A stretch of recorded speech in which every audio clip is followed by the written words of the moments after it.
machine. You're working this morning. It seems like it's playing at a fast So speed. I'll just go ahead and skip to the next piece if that's not working, just for sake of time. Henning, if you want to explain some of it as it's actually Sure. Henning, if you want to explain it while it's playing, I can play it without sound. No, it's you go ahead and give us the next slide then. So let's see. Speaker, I guess I'm on. The question here, the rhetorical question, are we ready for this, Lopez? Let me say first, what I liked about this video, even without sound, is that it pinpoints a crisis. Now, in this video, the crisis is really laid at the doorstep of the COVID pandemic. And what it says is that the pandemic has caused a disconnect between growers, cooks, and eaters, or another way of putting it, between farmers, processors, and consumers. But as you all know, as the Chinese say, a crisis always means an opportunity. And I think what the video shows us is that this gives us an opportunity for innovation, for doing something new, which is to bring growers and cooks and eaters into the same room, into the same space. And this is essentially the topic of the book that Transition Lopez is launching today. So could I have the next slide, Ryan? So the book is called Eating Locally and Seasonally.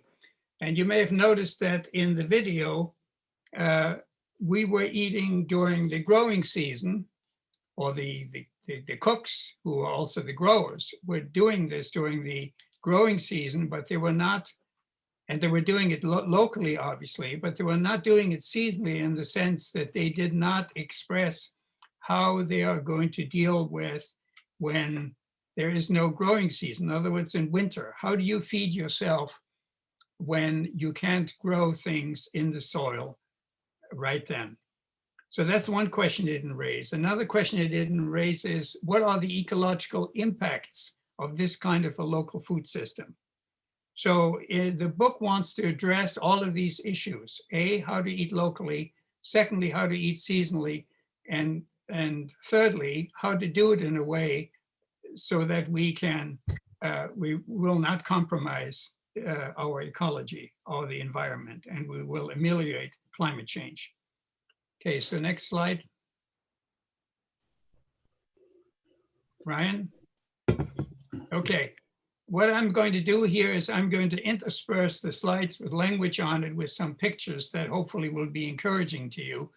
This is a watercolor that was made by one of our farm apprentices in 2009, and it's actually the cover page for the book. And it shows some of the foods that we routinely grow and process and consume on our farm. So you see bread here, and you see sausage, see milk, and succulent greens and sauerkraut and orange juice and jams and grapes and garlic, etc. In other words, a whole diet of nutritionally complete foods. Okay, next slide. So how does this book relate to the overall goals of Transition Lopez? Well, as Bob has already said, our ambition is that by 33, we will have an energy system, a transportation system, and a food system that will all be fossil-free and plastics-free by 33. So I'm going to focus here on a fossil-free food system. And in order to accomplish this by 33, we need certain changes in our current food system. In the first place, we need innovative and responsive county policies and regulations governing local agriculture. Just to give an example, we need to ease up on regulations that make it difficult or impossible for a farmer or gardener to sell, for instance, milk or processed foods to their neighbors. Okay, so we need a different set of regulations that reflect this changed picture. Secondly, obviously, we need a geared up local and seasonal food production system, and we need to strengthen food processing and distribution. Now, the food hub that has been instituted this year is a good example of an improved distribution system. Taproot and Fork in the Road on Lopez Island are examples of enhanced food processing. And the growth of market gardeners and of small farmers show that that sector is also growing, but we need to do more there. I estimate if we had 20 farms the size of ours, we could feed every man, woman, and child on Lopez Island. But the most important link, actually go back once more, Ryan, the most important link that we need to work on is we need to increase consumer demand for sustainably produced food from island gardens, farms, stores, and restaurants. In other words, we need to shift the emphasis of our food system from the supply side to the demand side, right? The consumer has to drive this new system by demanding the kind of foods that can be grown and distributed locally. Okay, next slide, Ryan. So just to kind of summarize what we mean by an ecologically sustainable and resilient island food system. What are some of the requirements that we have? I mean, in the first place, such a system must provide a secure and plentiful, healthy, and wholesome food supply. And I'm positing that the food supply we're getting right now through conventional channels is not necessarily wholesome or even healthy. That the public health crisis that we have in our country is partly due to the fact that our food supply is lacking in wholesomeness, that it is not nutritionally whole, and it doesn't promote our health. Secondly, such a system must be economically viable for growers, that's farmers and gardeners, for the processors, for the distributors, and also for the consumers. In other words, the consumers have to be able to afford the food that we produce locally. It can't just be food produced for those who have deep pockets. Thirdly, of course, such a system must be ecologically benign. That is, it has to stop contributing to climate change through the use of fossil fuels, plastics, and chemical inputs. And just as a comparison piece of information, that lowest paragraph there, I just pulled off the website of the World Resources Institute and Climate Works Foundation on the 20th of November. And it said that worldwide emissions from agricultural production actually grew by 3% between 2012 and 2017. However, on the contrary, agricultural emissions are projected to grow by 27% between 2017 to 2050. However, if we are to keep global temperature below 1.5 centigrades over this time, then these emissions need to fall by 22% by 2030 and by 39% by 2050. That is what's the kind of ecological change that is required in agricultural production, and we believe that we can accomplish that by promoting a local food system. Ryan, you want to give us the next slide? So here's another picture from the farm. What basically, you see the sun there. What we do is we harvest the sun through plants and through healthy soils. So over the many years that we have farmed here, we have offered soil health workshops and to show how these endless energies coming from the sun can be cycled through plants into the food and from there to us. Next slide. Again, a little more background here. It's useful to remember that until World War II, San Juan County, including Lopez Island, actually did feed itself and produced surpluses that it exported to the mainland and even as far away as Japan. And the book intends to show that the island can feed itself again, a rich, varied, and nutritionally whole diet. We've done it before, we can do it again. And just to show that this isn't pie in the sky, the authors of the book actually have fed themselves on the island for the last 50 years and are continuing to do that now. And the book talks about that. The other thing that is, I think, important to remember is that today a wide variety of foods that originate in other parts of the world can actually be grown now in our own region. And this is in contrast to, for instance, what was the case by World War II, at which time we could only grow a limited number of crops, such as root crops or grains or potatoes, dairy products on the island. But many of the other foods that we're now used to as a regular part of our diet can now be grown in our region. And that means that there really is no compelling reason for importing any fruit or vegetables or meats or dairy products to feed ourselves adequately. And it also means that growing food on the islands does not necessitate burdening the climate with unnecessary transportation by bringing foods from far away or by using plastics and other packaging materials required for extended shipping and shelf life. Next slide, please, Ryan. Okay, this is another picture. The painter, Tom Hoffman, some of you may know him, one day came to the farm and said he would like to paint the farm, and this is one of his watercolors showing our garden. Next slide. So let me tell you specifically about the book. The book, number one, demonstrates how to produce and prepare all the meat, dairy, vegetables, and fruit sustainably on the garden or farm scale. This is a very important point. My own experience has shown me that a garden of no more than 10,000 square feet, that's 100 by 100 feet, will grow all the food I need for myself and my family on an annual basis. So even a relatively small garden like that will support a family. Just imagine what a farm of larger scale is able to produce.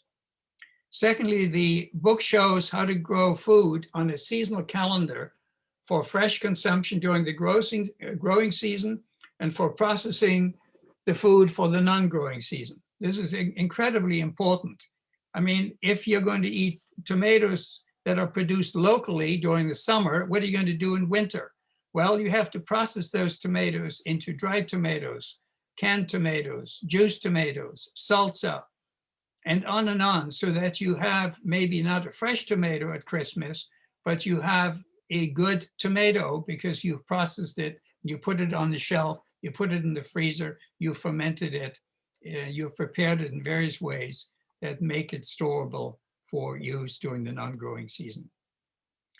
The book then features a total of 385 recipes, all of whom we have tried over the years. And these recipes each are surrounded with nutritional and economic information. In other words, what are the nutrients that you're getting out of this particular dish? And how do you grow it? And when do you grow it? There's a seasonal calendar that shows you exactly what steps you take on a seasonal basis from starting seeds in spring to growing the crops in summer, spring and summer, harvesting and processing in winter, fall and winter. The book also offers practical advice on how to prepare main dishes and side dishes, soups and sauces, dressings, condiments, and desserts. And it shows even how to make sausage, butter, cheese, and baked bread at home.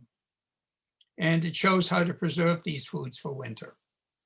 Ryan, next slide.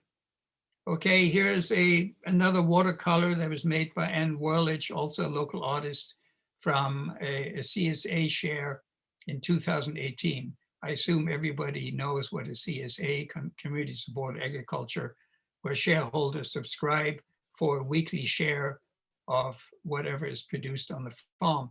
And we called ours a whole diet CSA because we not only produce vegetables and fruit, but also meat, cheese, milk, bread from grain grown on the farm, and so on.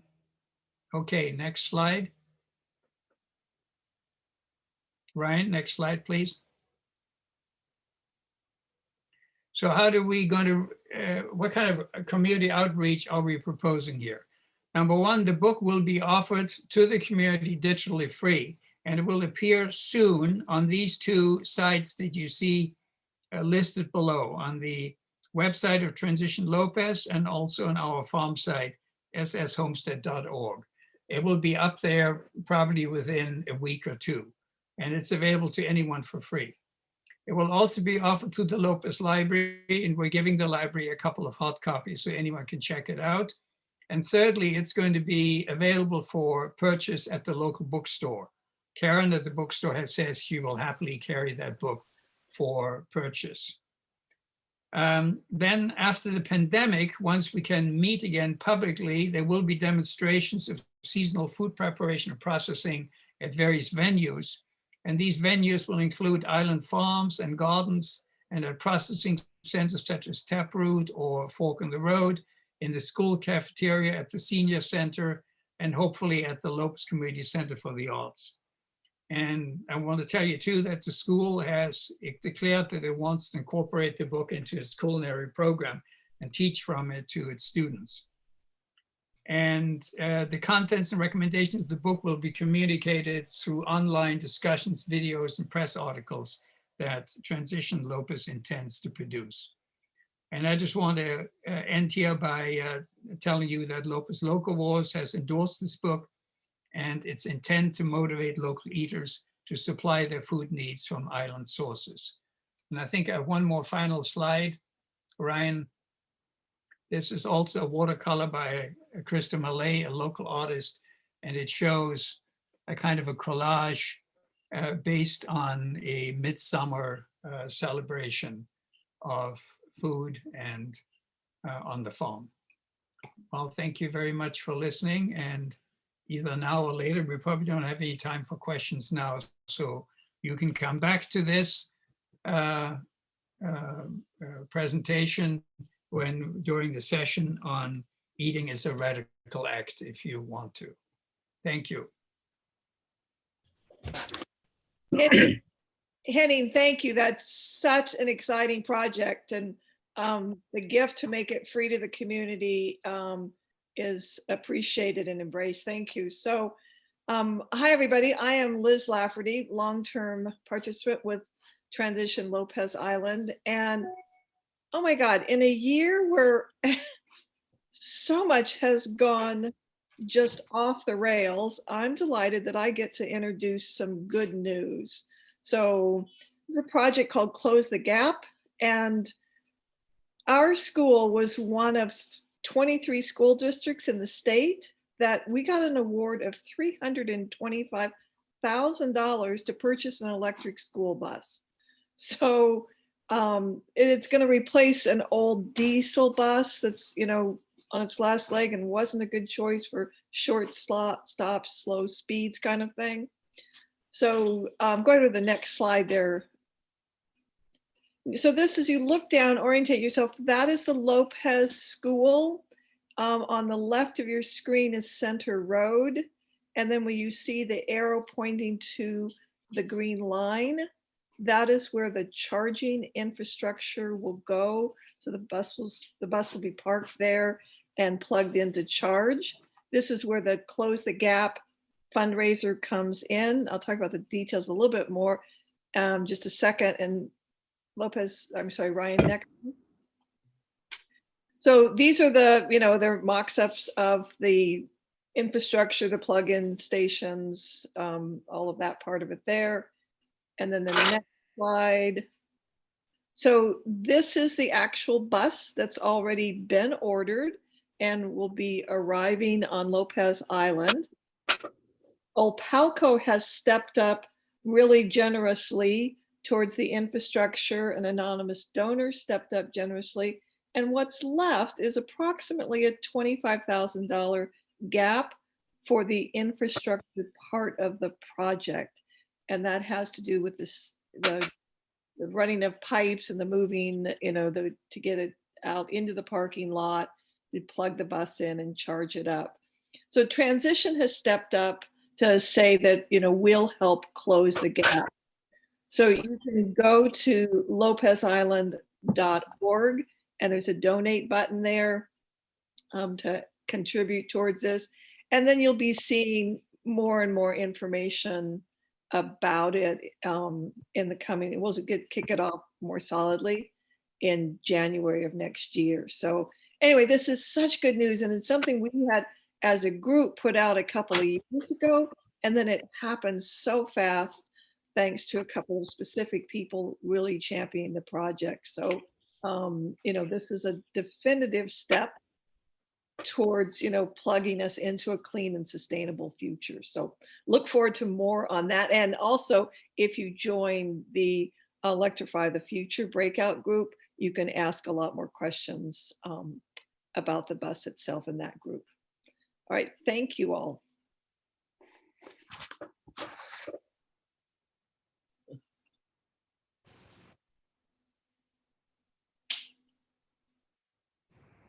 Unmute yourself, Andy. There you go.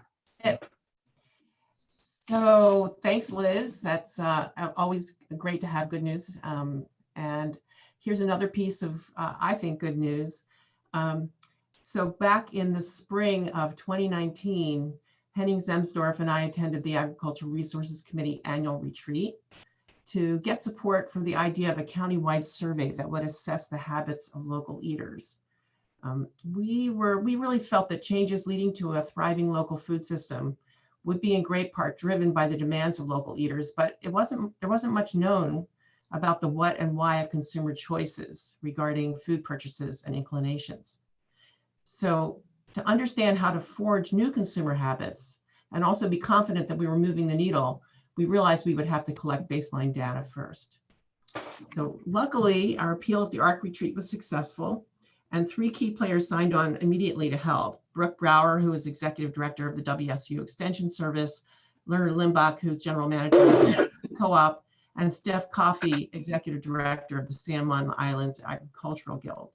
And eventually that group was joined by Faith Vandeput from ARC, Kate McCulloch from WSU Extension, and Kristen Rezebeck, who's the County Health and Nutrition Program Coordinator.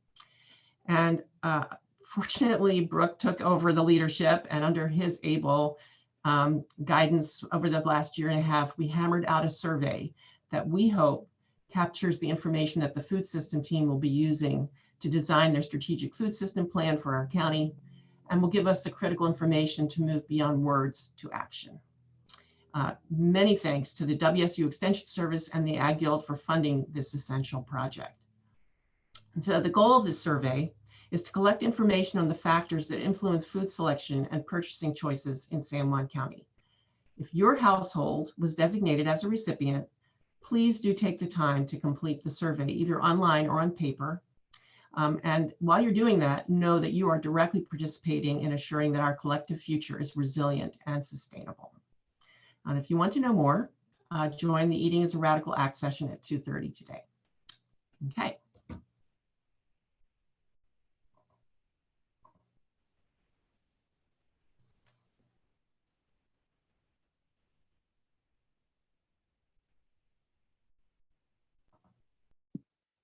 Good afternoon. I'm Clarissa Zabaros-Mish, and I'm here to talk about some of the good news on plastics and consumerisms. At the fossil fuel kickoff last year, a lot of very good ideas were presented about how to encourage individual as well as local administration to take action in the reduction of plastics in our waste stream. And I'm happy to report that big steps forward have been taken in a number of sectors. The first one, Ryan, is the state. The state of Washington has passed the Plastic Ban Act, which is a legislation that SB 5323 2019, it's to say 2020, plastic ban that does not permit people to use single-use plastic carry-out bags. It will charge 8 cents for a paper sack that you take out of the grocery store, and it has to have a 40% recycled content. It will also charge 8 cents on thick reusable plastic carry-out bags made with a 20% recycled content. And it's a possible. It will also charge for the plastics that are made out of compostables. But the suggestion, of course, is that you should bring your own bag to the stores, which will hopefully become increasingly easier as some of the stricter rules and regulations following COVID will be taking place. The next good news comes from the local legislation. And you'll hear more about New Deal San Juan Islands in a few minutes, but just to mention that it has a plastic component which aims to reduce the plastic waste in San Juan Island by encouraging compostables and reusable alternatives. So more on that in a few minutes, as I said. The third good news comes from industry. The American Beverage Association, in partnership with World Wildlife Funds, aims to reduce the plastic footprints by recycling plastics in circulation already and reducing the use of virgin plastic in the manufacturing of new bottles.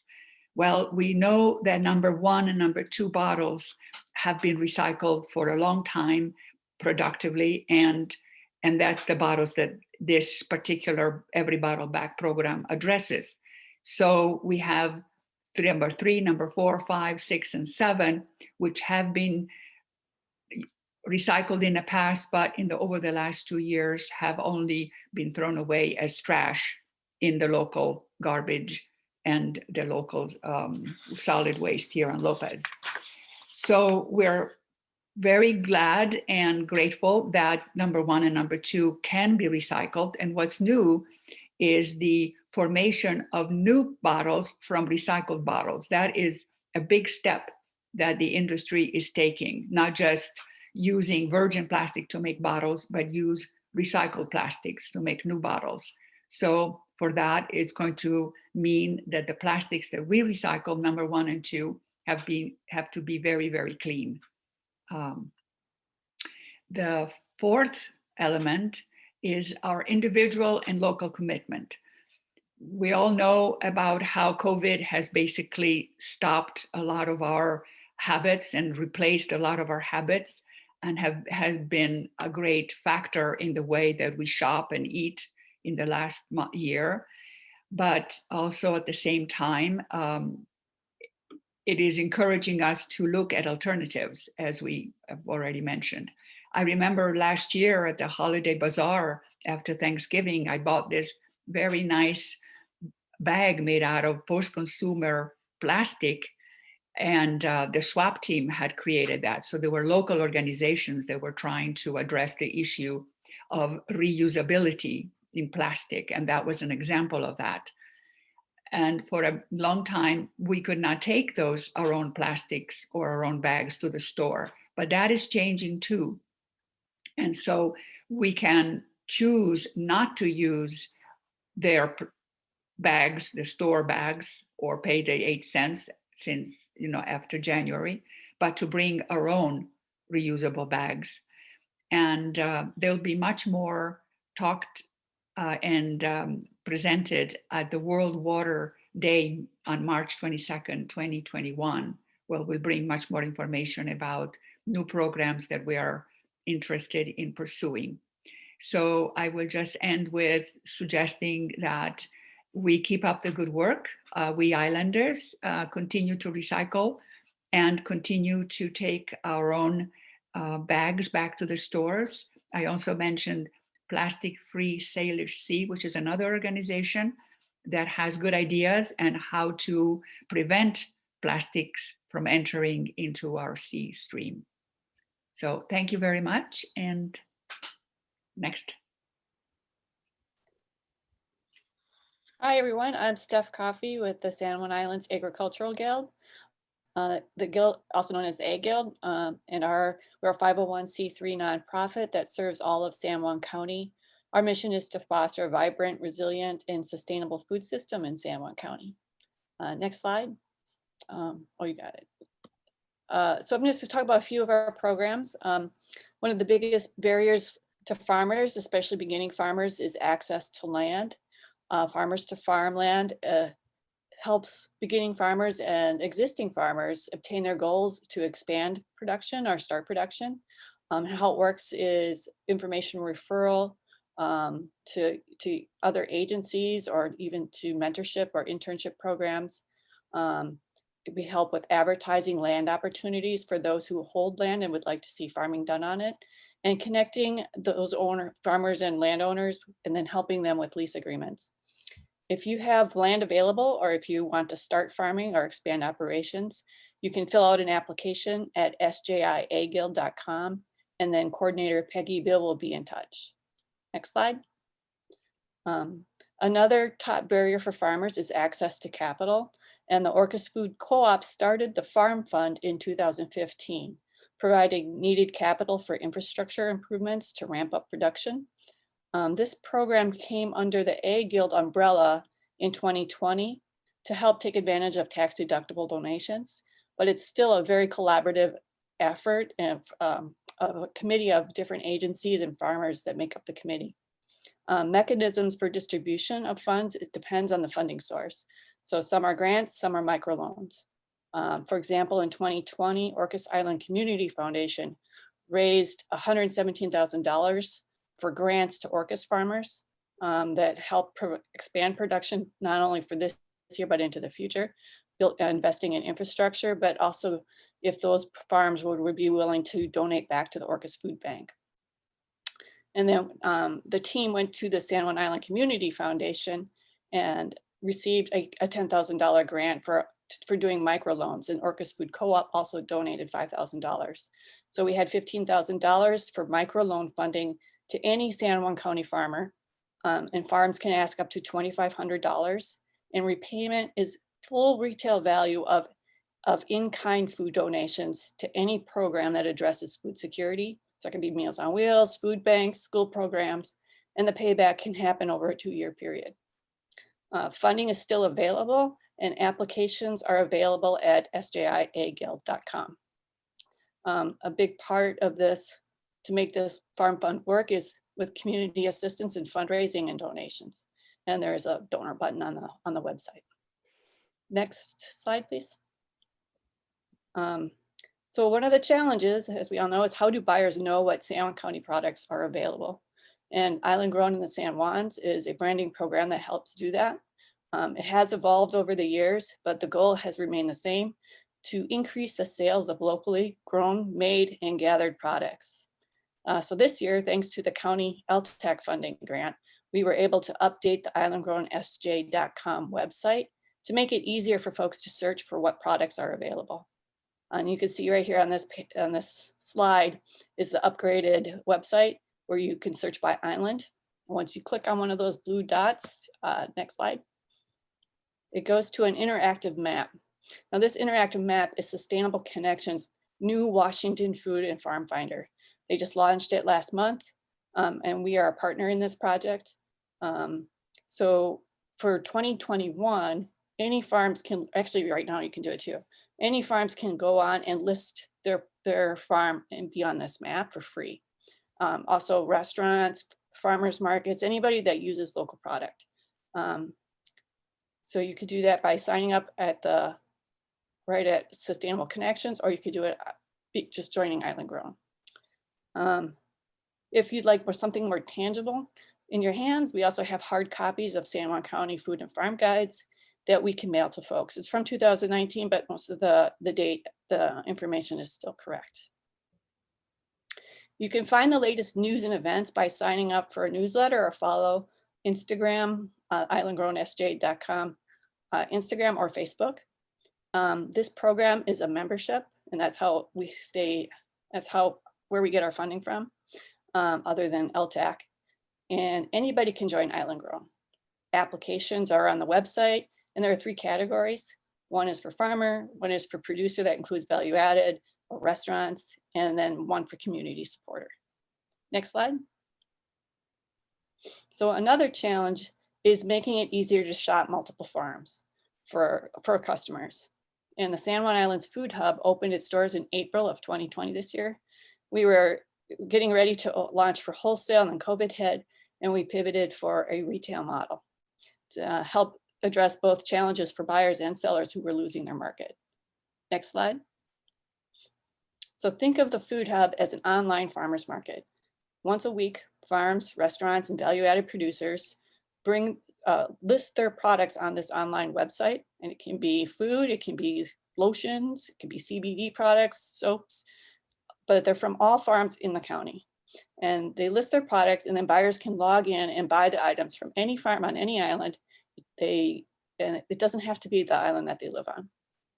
Next slide. Ordering happens early Thursday morning and ends Sunday night at 11:30. Items are then delivered, bagged into individual orders, and then customers come and pick them up. And it depends on what location that you're picking up. It's Tuesdays at Taproot on Lopez, Tuesdays at Brickworks on San Juan, and then on Wednesdays at Orcasong Farm on Orcas. And you can sign up for an account and begin shopping at sjifh.com. We are very, thank you. We are very fortunate to receive a USDA local food promotion program grant of $224,000 for the next 3 years to expand into the wholesale market. And part of that is to help build infrastructure. And so a walk-in freezer will be put at Taproot Community Kitchen. This will be used not only for the food hub, but also for long-term storage for farmers on the island. We also will be doing certification trainings that'll be provided for free regarding food safety. And then also the trainings on creating value-added product. Next slide. And then lastly is a program that's not actually an A-Guild program. We're just a fiscal sponsor for this, but we are collaborating with different agencies on the project and they're listed there. Next slide. It was developing a food system plan was really determined as a high priority goal by the Agricultural Resource Committee to build a common understanding of what is currently happening in the county, facilitate collaborative efforts so we're not duplicating efforts, and then with every step, working towards an equitable, sustainable, and healthy food system for everyone on the islands. This diagram is actually from Whatcom Community Food System Plan, and it's just an example of components that can make up the food system. Next slide. Right now, the team is in the first phase, which is assessment, and the outer circle represents the different segments, the food system, the system that our team is reviewing, and then we'll be providing snapshots, written snapshots of each segment and research that supports that conclusion. These snapshots will be as an outline of successes and challenges within the food system, but then they can also be used to improve or develop programs that focus on the opportunities and needs within that system. Our first step in 2021 will then be to present these segment drafts to stakeholders in meetings to gather feedback and really define what those leverage points are for each segment. So Caitlin Leck is actually the coordinator of the project. And if you'd like more information, please let me know and I can put you in contact with her. That's in a nutshell. Please feel free to contact me if you would, and I'll put my information in the chat. And thanks for having me. Thanks, Steph. So I'm Sarah Severn. I'm over on San Juan Island. I'm on the steering committee of Transition San Juan Island. And I'm also on the board of the Madrona Institute, which is the host for New Deal San Juan Islands. And I'm going to give you a really brief introduction to that because I'm hoping that Kevin is going to talk about that later in the panel session. But just a little bit about the Madrona Institute. Our mission is to engage current and future generations in the conservation and stewardship of our local ecosystem, and to encourage community dialogue and leadership on climate-related issues. New Deal San Juan Islands is a project of the Madrona Institute, and it's very recent, and it was the brainchild really of Kevin Ranker, and we are just acting as hosts, and we have a very, very small team of volunteers working on this at the moment. But the whole goal is to take advantage of this very progressive base of voters that we have here in the islands and to look at forming ordinances for the county that would actually reflect what we feel, would reflect our shared values. And so at the moment we have developed 5 ordinances, or ordinances in 5 areas, which cover climate change, plastics, agriculture, housing, and justice. And the idea of these is that we've developed them as drafts and we need community input. And the whole process behind this is to get as much collaboration on these ordinances as possible. And then the vision for the future is really that these could serve as a model for the rest of the state and even for the nation as we work towards greater resiliency, justice, addressing climate change, and so forth.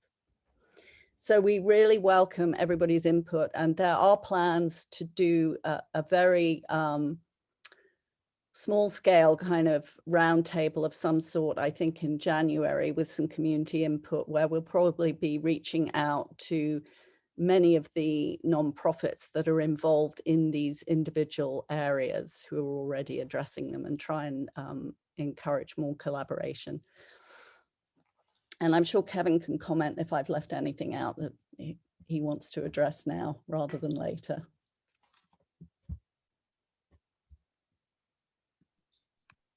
I think that was a great summary, Sarah.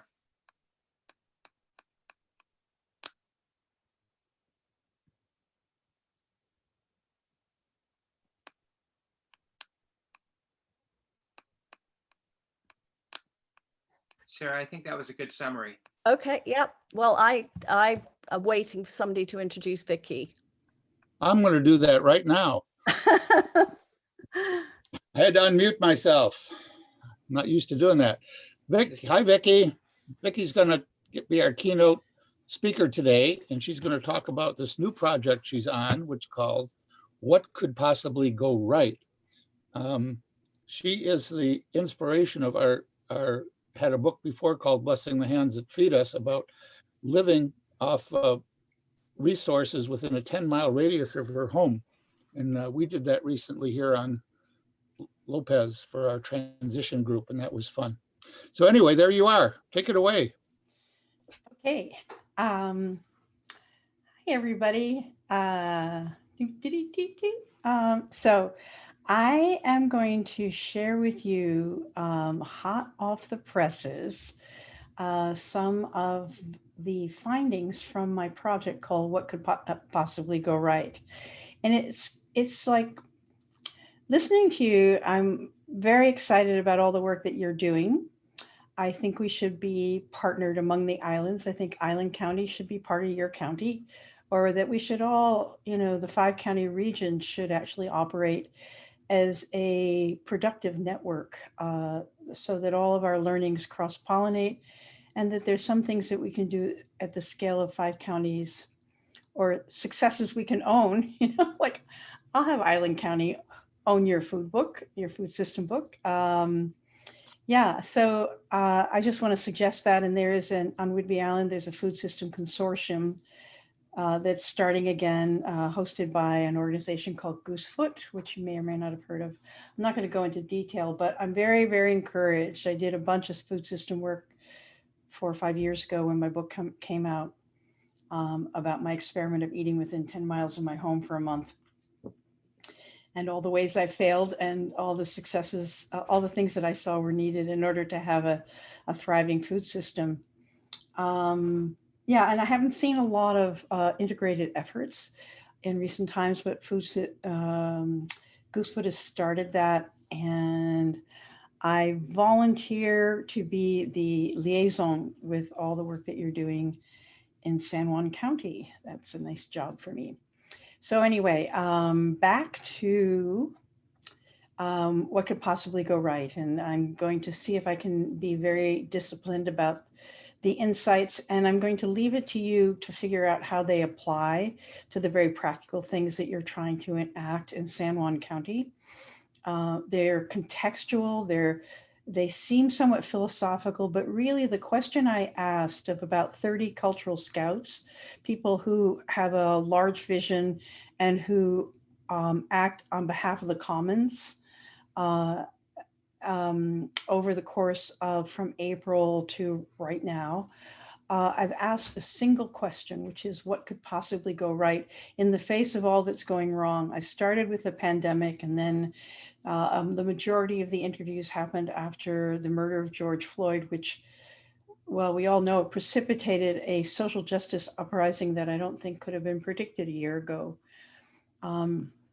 And then we have the polarization crisis that's represented by the left-right polarization, but it's also, it's been so in our face with this election. I think this election has swept all of us up into politics, whether we liked it or not, in a real cliffhanger experience. So it's, you don't need me to tell you, it's been a year like no other.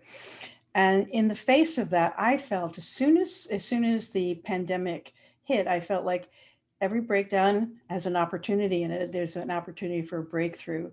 And so I just launched into doing interviews with cultural scouts to see if I could harvest. It was like there was this phrase from Milton Friedman. It's basically no change happens without a crisis. And the changes that happen in a crisis depend on the ideas that are lying around. And so my first question was, what ideas can we cause to be lying around? What can we notice right now through the fog and the, through the sort of dust of the falling down walls? What can we notice and talk about so that that's causing it to be an idea that's lying around?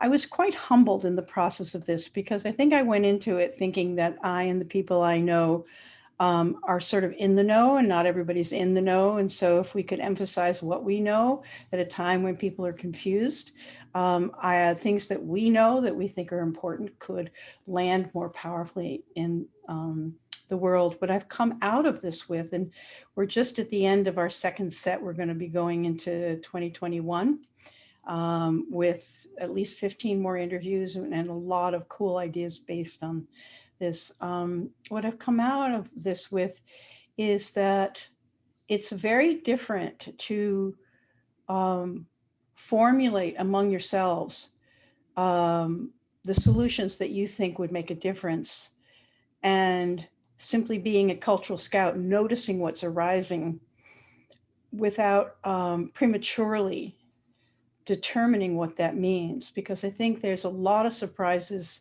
out there that I didn't see. So I've distinguished like 6 patterns. It was 8, and then it was 7, it could be 10, it could be 3. But I want to talk about these 6 themes that have emerged for me, specifically from the interviews. And I've been going over and over the transcripts. I highly recommend just go to postcarbon.org / what could possibly go right. Just take a look at the whole list of people we have. Pick somebody that you think is interesting and dive in. So the first theme is that history matters. And what I found is that in a crisis, you're so butt up against the current conditions, the things that are exploding in your face, that you can forget that humanity has been here before. And I interviewed Heather Cox Richardson, I'm a total fangirl, and many other people are.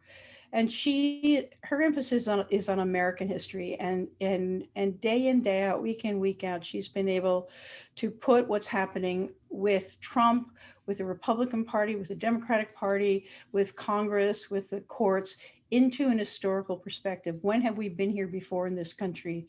And one thing that works with history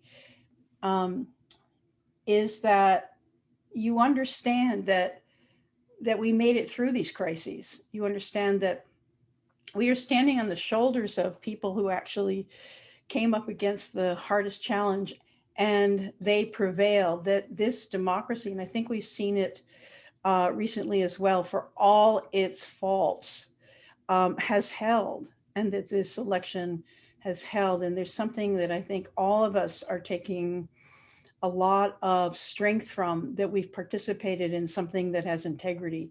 And I think we've all been shocked about how vulnerable, how many cracks and crevices there are.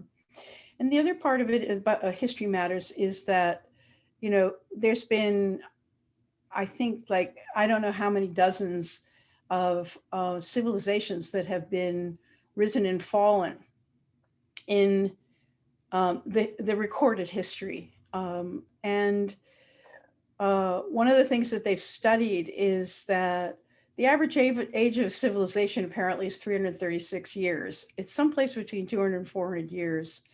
And so that puts in perspective where we are now, which is we are in a time when the the whole worldview and paradigm of our civilization is starting to crack. Western civilization, which has, you know, for better or worse, all of the progress is standing on the shoulders of a great deal of slavery, exploitation, land grabs, etc. You know, we've known the dark side of this, and I think it is coming apart, and it's been very hard to face that. But there's probably strategies that work when things are coming apart and strategies that don't. But it's good to remember what time it is in our civilization so we don't feel like we're failures. We don't feel like the effort of swimming upstream against the entrenched interests means that we're a failure, or that we develop strategies that depend on us winning over very large forces. That there's other strategies to use at this sort of point in a civilization. And the other thing is that there's going to be a future. That's the other part of History Matters. One person I interviewed is talking about, she was writing a book in partnership with Andrew Harvey, who his voice in the book was about the people from 400 years in the future, you know, talking to us about the world that they have. Now, I don't buy into that very well, but, you know, I'm very concrete. But it reminded me that there's a future.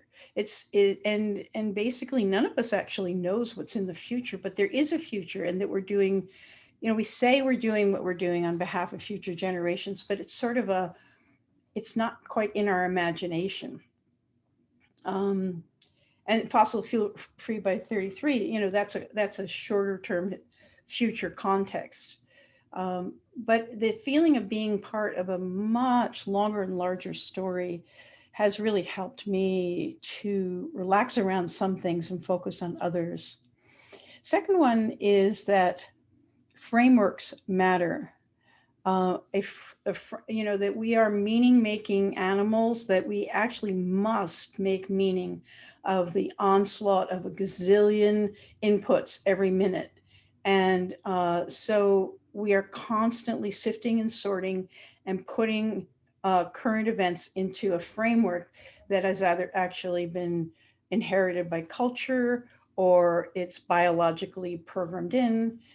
And there's a lot of frameworks that, and the framework we use actually depends on the outcomes we get. So it's very important, first of all, just to understand that we're framework making machines, you know, that what is the framework within which the things that you're trying to do, and we're all trying to do, what is the framework we're imposing on that? And some of the frameworks that people, some of the people I interviewed used, one is that we're in the birth canal, you know, and one person said, you know, the head is crowning, you know, and it's dark and it's difficult, but basically we're emerging into a new story. And that's sort of like the story that so many people quote about, you know, where the caterpillar that's in the cocoon, and that there's these imaginal cells that are starting to rearrange themselves into butterflies.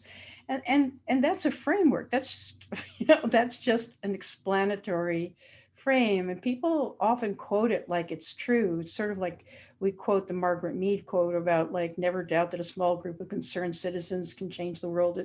It's the only thing that ever has. And it gives that gives us a lot of courage, but it's also true of all sorts of groups, including the Tea Party, you know. So, you know, just to understand that a framework is just a framework, is helping us to understand things. Let's see, some of the other frameworks. Well, one of them was, you know, basically going back to Heather and Cox Richardson, and I also interviewed Tom Hartman. And basically the preamble to the Constitution is the framework within which they're called the framers of the Constitution. And we live in a framework that we're filling out. And it's someplace between a declaration. They made a declaration at that point, but it was based on historical factors and possibilities that arose from being on you know, a new continent with new possibilities. So we can't necessarily come up with a frame and impose it. I think an awful lot of us in social and political change are trying to come up with the, you know, the meme or the slogan or the motto or something. But I think being a cultural scout allows us to sort of look and see what are the frames that are emerging now. So the third one is that stories matter. And you could say a story is a framework in motion. The meta story that I think is happening that was expressed by Lynn Twist in our interview is she talks about Buckminster Fuller saying 50 years ago that just about now we're going to be shifting from a you or me world where scarcity is dominant and it's a struggle for scarce resources, which he contends that is not true, to a you and me world. I do think, from analyzing these interviews and listening closely, I really think that whether it's the birth canal, whatever this is, that we are in a paradigm shift. That, and if you all recall from years ago, we talked about paradigm shifts, you know, and basically the paradigm shift starts to happen when the old paradigm is insufficient to explain what's going on. It's an insufficient framework. When there's too much happening that is not explained by the old framework, that pushes us into something new. And I do feel like the breakdowns of this year are part of this paradigm shift, this sort of, we're in something, you know, and we've seen it this year. The food supply chains have not worked perfectly. And it's not just about toilet paper or bananas. It's just they are not working perfectly. And we know it. You know, and we have a transportation infrastructure that was, our whole lives are depending on air travel, and that was disrupted. So it's like so many systems have been disrupted this year that people are actually being able to see that the systems themselves are not working. So I think it makes us eager to see new frameworks landing, I guess you'd say. So that's the paradigm shift. And I think that, you know, one of the things to know about stories that's really interesting is that a story is something where there's some characters and they're in a location and they're doing stuff, and then something happens. You know, as Tolstoy said, you know, a stranger comes to town or a man goes on a journey, you know, and back then it was only men, I guess. So something happens, and because of the thing that happens, it rearranges everything. We see that structure in tragedy and comedies, everything. You know, something has to happen. And I think one of the things that I derive from the interviews is that it is actually in the cliffhanger moments that things happen. You know, that's what keeps us. That's what makes a page turner. Is we want to know what happened. And so the very direness of this moment, the very thing of things breaking, you know, our healthcare system or our sickness care system, that's not sufficient. You know, so much is not sufficient. And it's not just the fault of the outgoing president. It's just that, you know, there's been so much inattention to the well-being, you know, of we the people that the systems we're fragile, and that now we've done a stress test and they're not working. So it's at that moment and not a moment sooner. And it's terrible because we hate that. You know, we try to make things better before the crisis. And Susie Moser was talking about hope, and that how we try to generate hope. And the fact is that hope only works at the darkest hour. That's when hope appears. And so if we are purveyors of hope, I just think it's really important to acknowledge that this is the moment when people are looking for the light. And I don't think the light really is the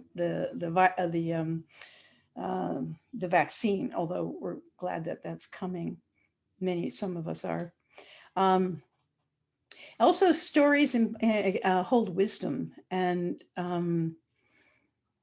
yeah, it's one person, Severin Suzuki, who some of you may remember. She was sort of like the Greta Thunberg of her generation. She's at the Earth Summit in 1992. She was 9 years old and she came and she spoke to the whole assembly, basically with the Greta message. You know, it's like, you are ruining our future and you have to stop. So she's David Suzuki's daughter. She's an amazing woman. She's married to a Haida man and living up in Haida Gwaii. And she told the story of one of her husband's aunties, telling her story of these fish and how these fish people, they were everywhere, and then they abandoned the community, and they were crucial to the community because there was such oily fish that they were very nutritious, but also they were so oily that they would dry them and use them as candles. And so the fish people left, and because they were disrespected and abused. And that's a story, you know, in a lot of indigenous teachings. And I've spoken with Lila June Johnston, Sherry Mitchell, Julian Brave Noiscat, and a lot of the wisdom is held in the stories. So it's just another thing. It's like just to understand ourselves as storytellers. What is the story of this time? Not an imposition, but just like how is it going for people?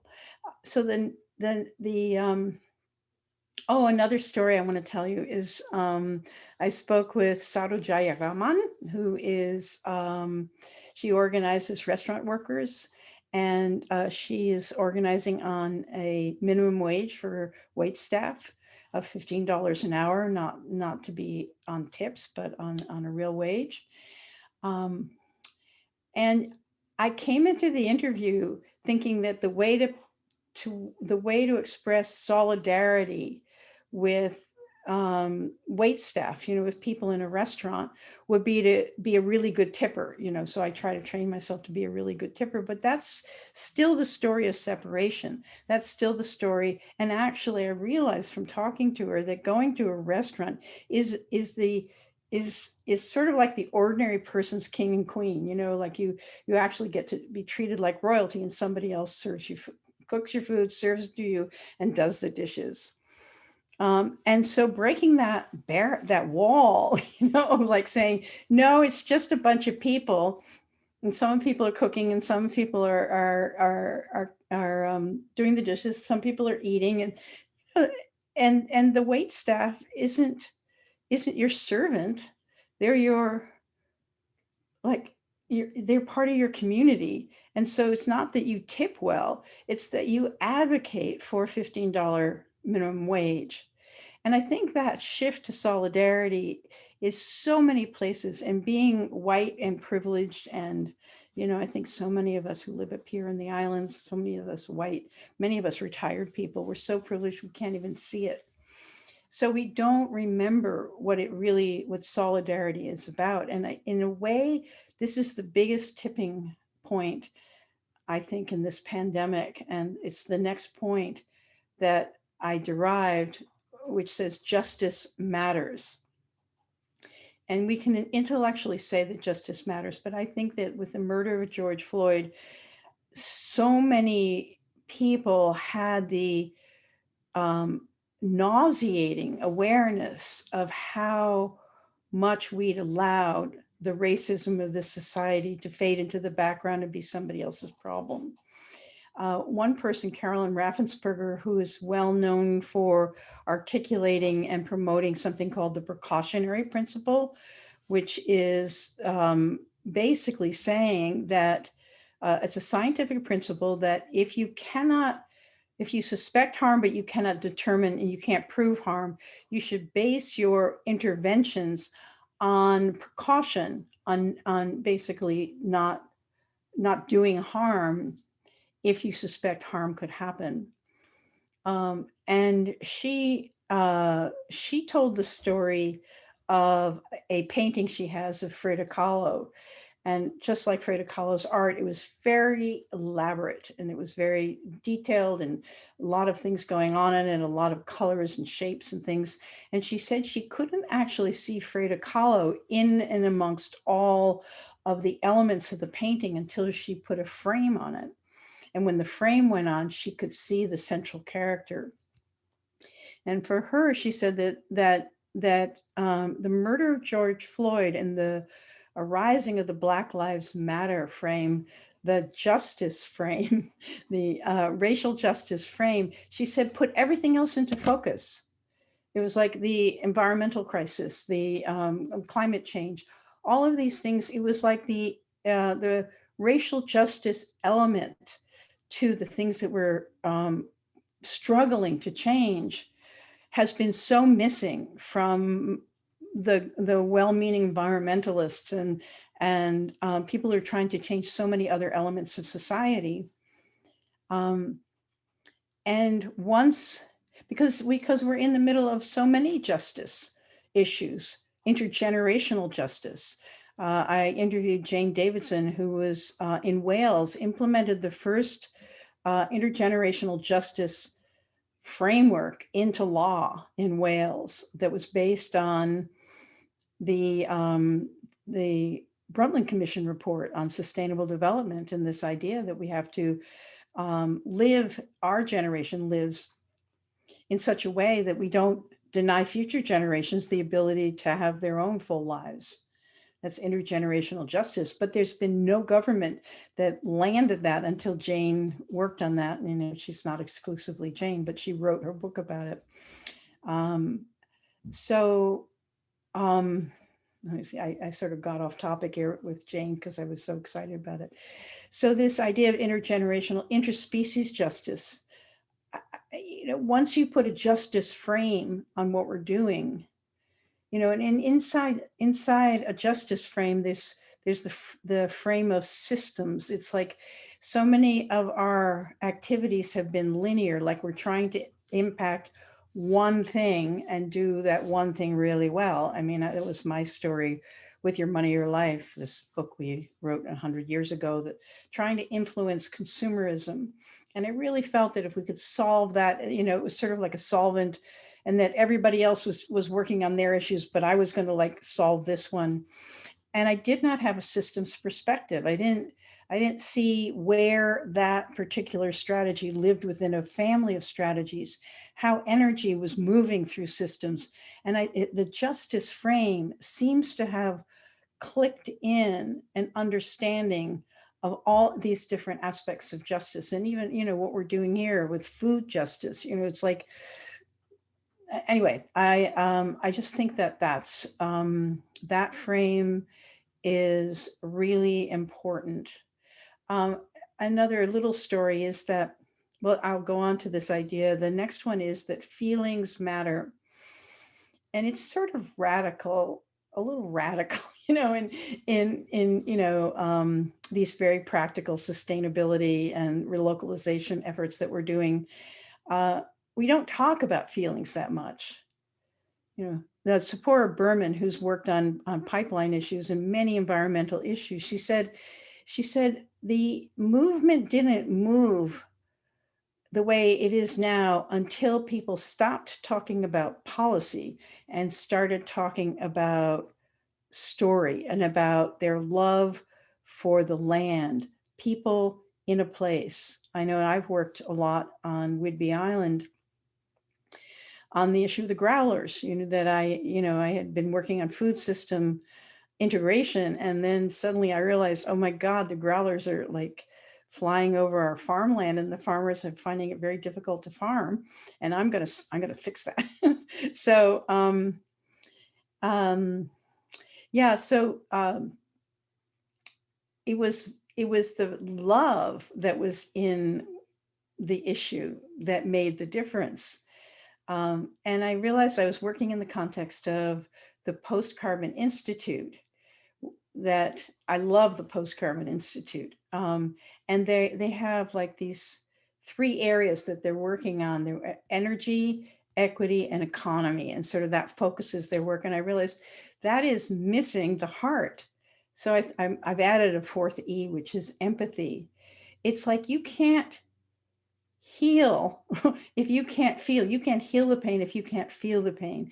And everything's happening so fast, and it's really quite drastic, and our hearts are exhausted and we just don't want to feel it. But it's when we allow feelings in that the issues land in ourselves and in people who are, being impacted by us in a different place. I think the heart is this actually the central organ of social change. It's not the policies or the frameworks of the whatever. It's they say we're going to get to the heart of the matter. And when I was interviewing Victoria Santos, who does a lot of anti-racism training, and I was asking her, this question, what could possibly go right? And she just was talking about the pain of all that's going wrong. It was very soon after the George Floyd murder. And she was just saying, how could we be a society where this happens? How can we be a society where children are starving? Like she just kept reiterating the pain. And I, as a good interviewer, I was trying to get her around to the question, what could go right? And I realized that it was the actual feeling of the pain of the moment that is what's going right. And in this system breakdown, one of the things I talked also with Alner Lada, who's a big systems thinker, but what we got around to is that there are real people and real places that are going through real suffering because of the breakdown. And we need to feel that, and we need to understand it. And that actually puts love and integrity in the work that we're doing.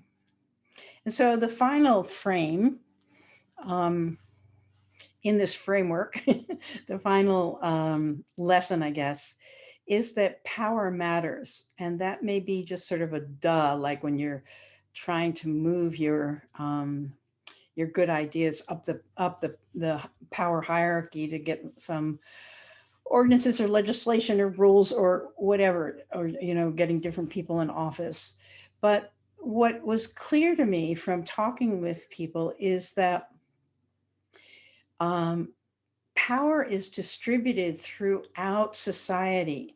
And that doesn't mean that if we all do a little, we do a lot. It doesn't mean that individual actions sum up to a kind of change. It doesn't mean that what I used to, my motto was personal changes for global survival, get people to, spend less money and we're going to relieve the burden on the planet. That's nice, but that's not what power is really about. Power is about understanding that every single one of us is in a way a center of power through, if you start to do a power analysis about where are the opportunities, where are the barriers. And I'll just give you an example, and this is not from the interviews, but from a conversation I had just a couple of days ago with a friend who we just had weekly indignation conversations about politics. And I said, I am done with indignation. And so he brought up one of the dirty trickster things that's going on with Trump. And I said, okay, so like we looked at it and we said, okay, up there with Trump and with his legal cases, that's not where power lies. And we were commenting that, in fact, where the integrity in our government actually is manifesting is in the governors. The governors are actually the little presidents of the states that they are the administrators of the states that they live in, and they function like the president. And by and large, the governors are exercising a tremendous amount of integrity in the face of a lot of threat. And so maybe it's through the governors that something happens. And he had this aha where his grand nephew is actually administers the National Governors Conference.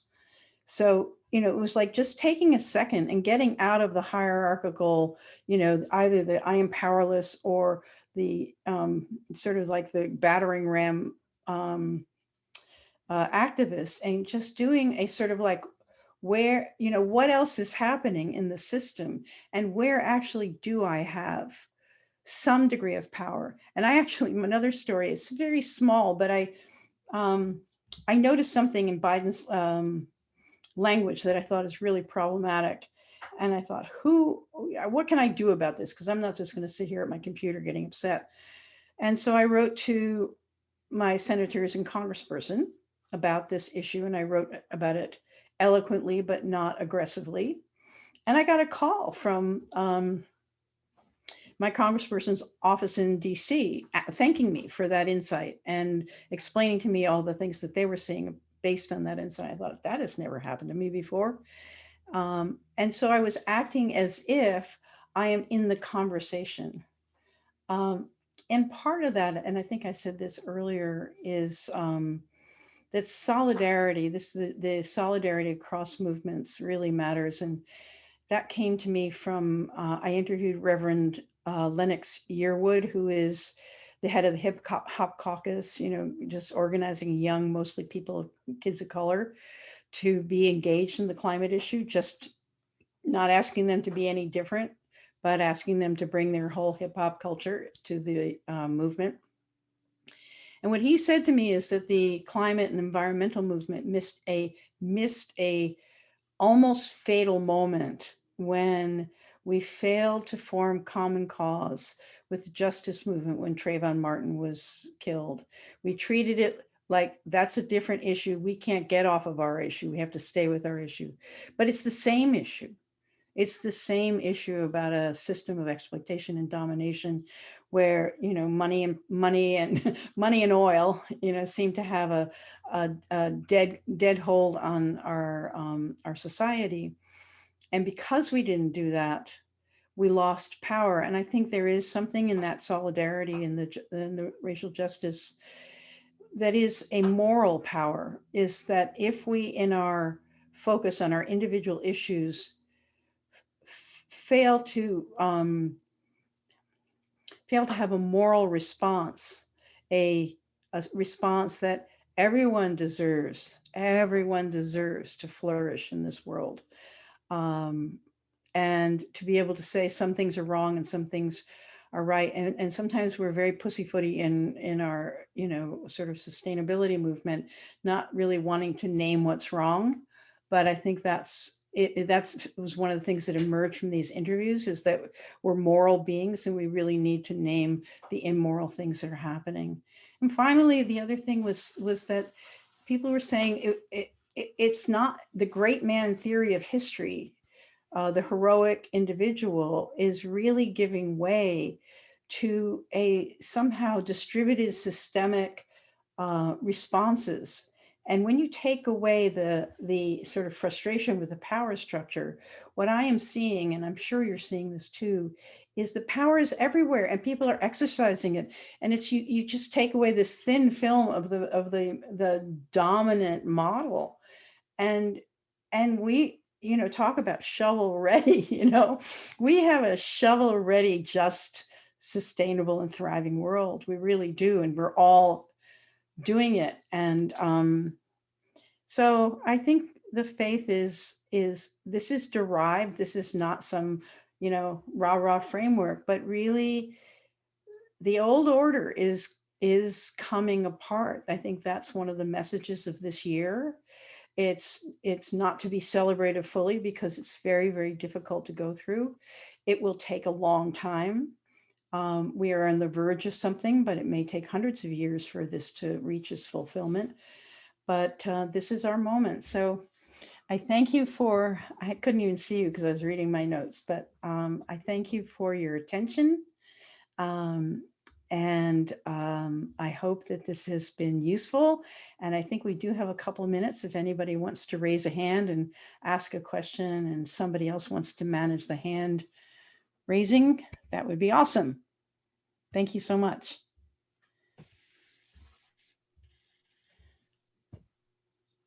Dead silence. Hello, anybody out there? Vicki? Yes. Hi, it's Liz Lafferty. I wondered if there's a way for you to share the letter you sent. I would love to read that. Is it on your website? Is it somewhere you can? Oh, you mean the one I sent to Larson and that one? Regarding what you were seeing in Biden speaking? Yeah. When he was talking about taking America's seat at the head of the table, I don't have a copy. I just put it on their websites. I thought, no. The world has changed in 4 years, and we've become an unreliable partner on the global stage, and we cannot sashay in. It's sort of like an abusive dad who's gone away for 3 months and comes back and says, okay, I'm back. I'm dad. Oh, excellent. So I wrote that, and then within days I saw an editorial in the New York Times. I mean, I'm not like claiming to be original. I'm just telling the story of having acted as if I am in partnership with the whole system, and then looking for the places where I can add my voice, not in a heroic way, but just, okay, if you see something, say something. That package sitting on the bench might be something. I'll say something. I think, I think we're in a partnership world now. And we can act that way. I love that you did that, Vicki, because of course Biden is an old white male. He is an old white male. So to hold him in love and accountability to when he defaults to a familiar voice, and to do it the way you did with respect and in a way that made an influence, I just think that's fabulous. Thank you. Awesome. I don't even know who's talking because I can't see people, but it's okay. Anybody else have a question or a comment? I have one. This is Cindy Wolf. I'm the recently elected or county council person elect from Orcas Island. And I'm sitting here with my family listening to your presentation. And my husband and I are remembering our childhoods in the 1970s when we heard a lot of these same things. And we are wondering what it is we can do, besides what we're trying to do right now, that will make these things come to fruition, as opposed to sort of disappearing the way they did. Yeah, I hear you, and I have been through a lot of despair about this. And what I call this is like gritty hope. It's not the kind of hope we had that if you just keep pumping out the good news that somehow or another you're going to get everybody on board. And I know it sounds a little bit like the old story, but just rest assured, I had gotten pretty barnacled with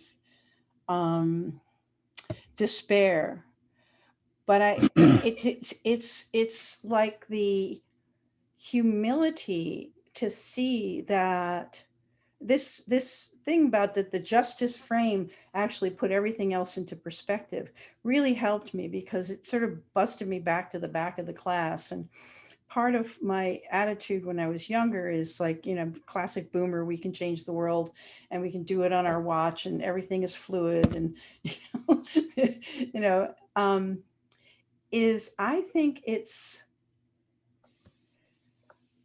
I think that part of this is being able to do power and systems analysis, where you ask the question, who else is in the system who doesn't have a voice?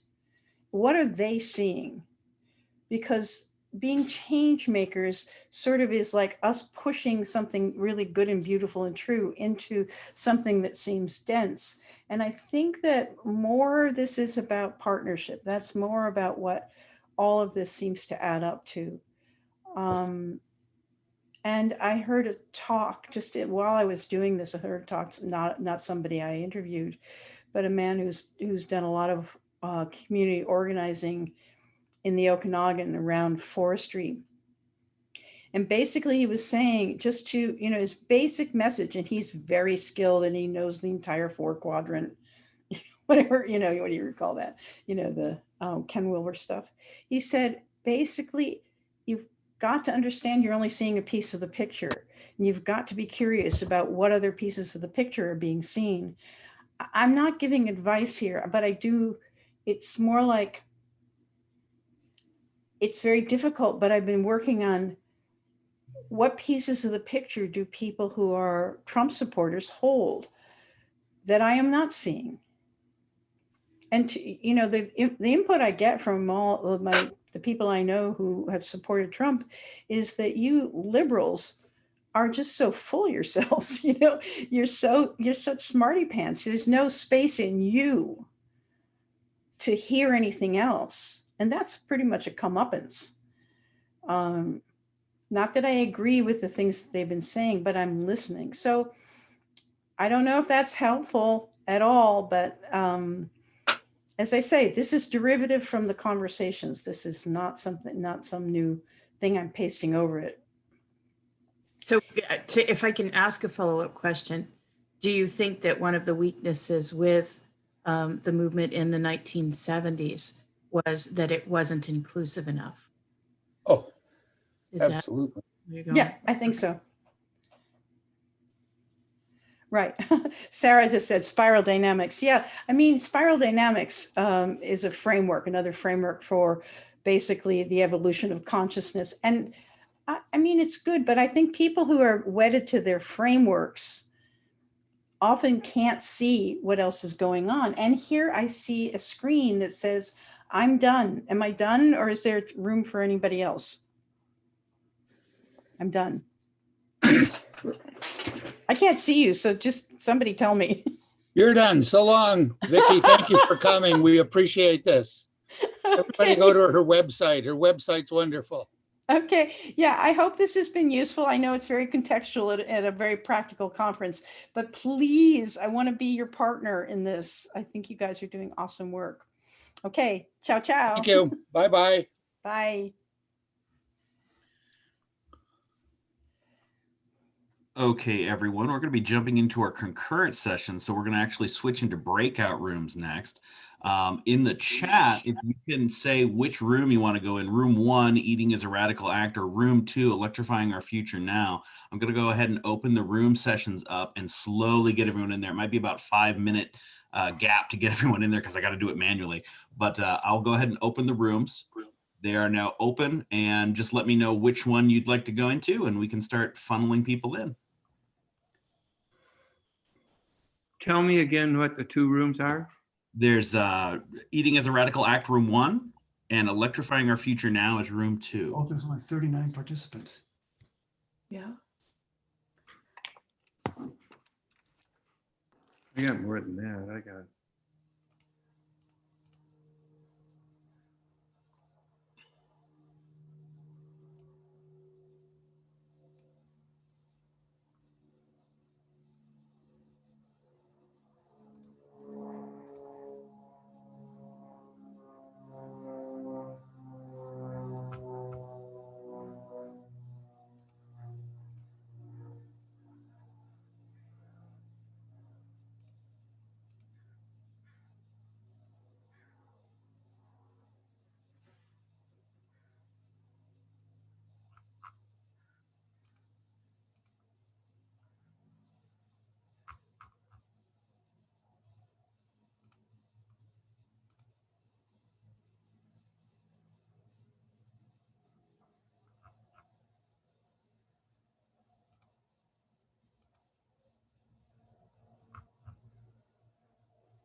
You're live.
Okay, I've got Amanda. I didn't see in the chat. It might have just been I missed it, but what room would you like?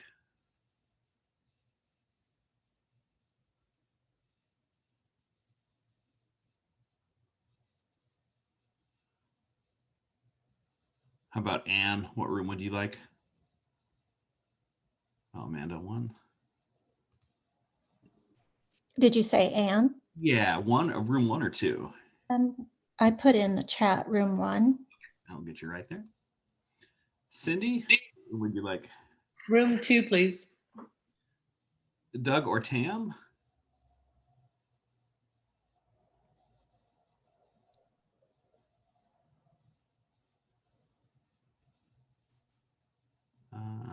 Sweetbriar Farm.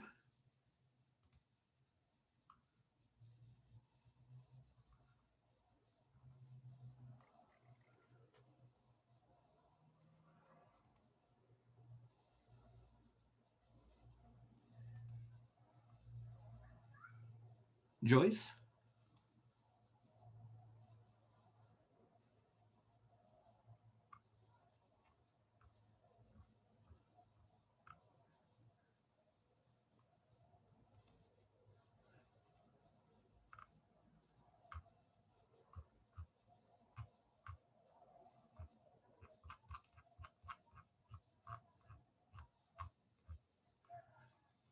And anyone who's not in the room, could you please let me know which room you'd like? It might be way back in the chat. I'm not seeing it very quickly because it's not alphabetized or anything. Amanda is 1. Let's see.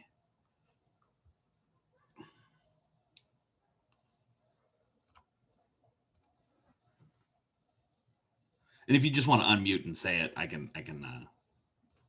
just pop it in there real quick. Judy to room 2. Steve into room 2.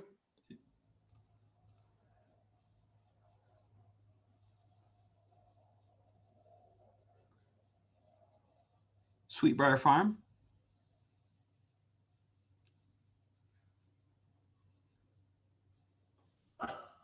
This is the Sweetbriar Farm. This is Doug. I'd be in room 1 giving a presentation. Right on. Joyce and Doug or Tam.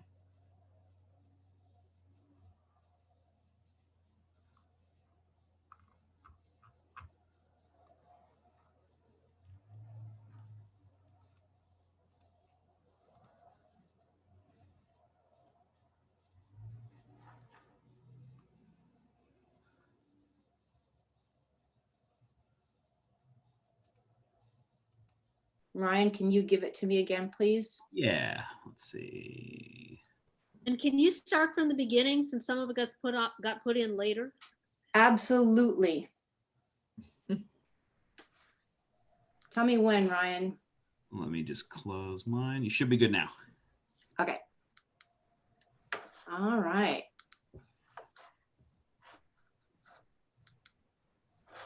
Can you see me now? Yep. Yeah. Right, and now I can actually see you too. So this is going to be a lot more useful. Great. All right, so this presentation is about our future power supply.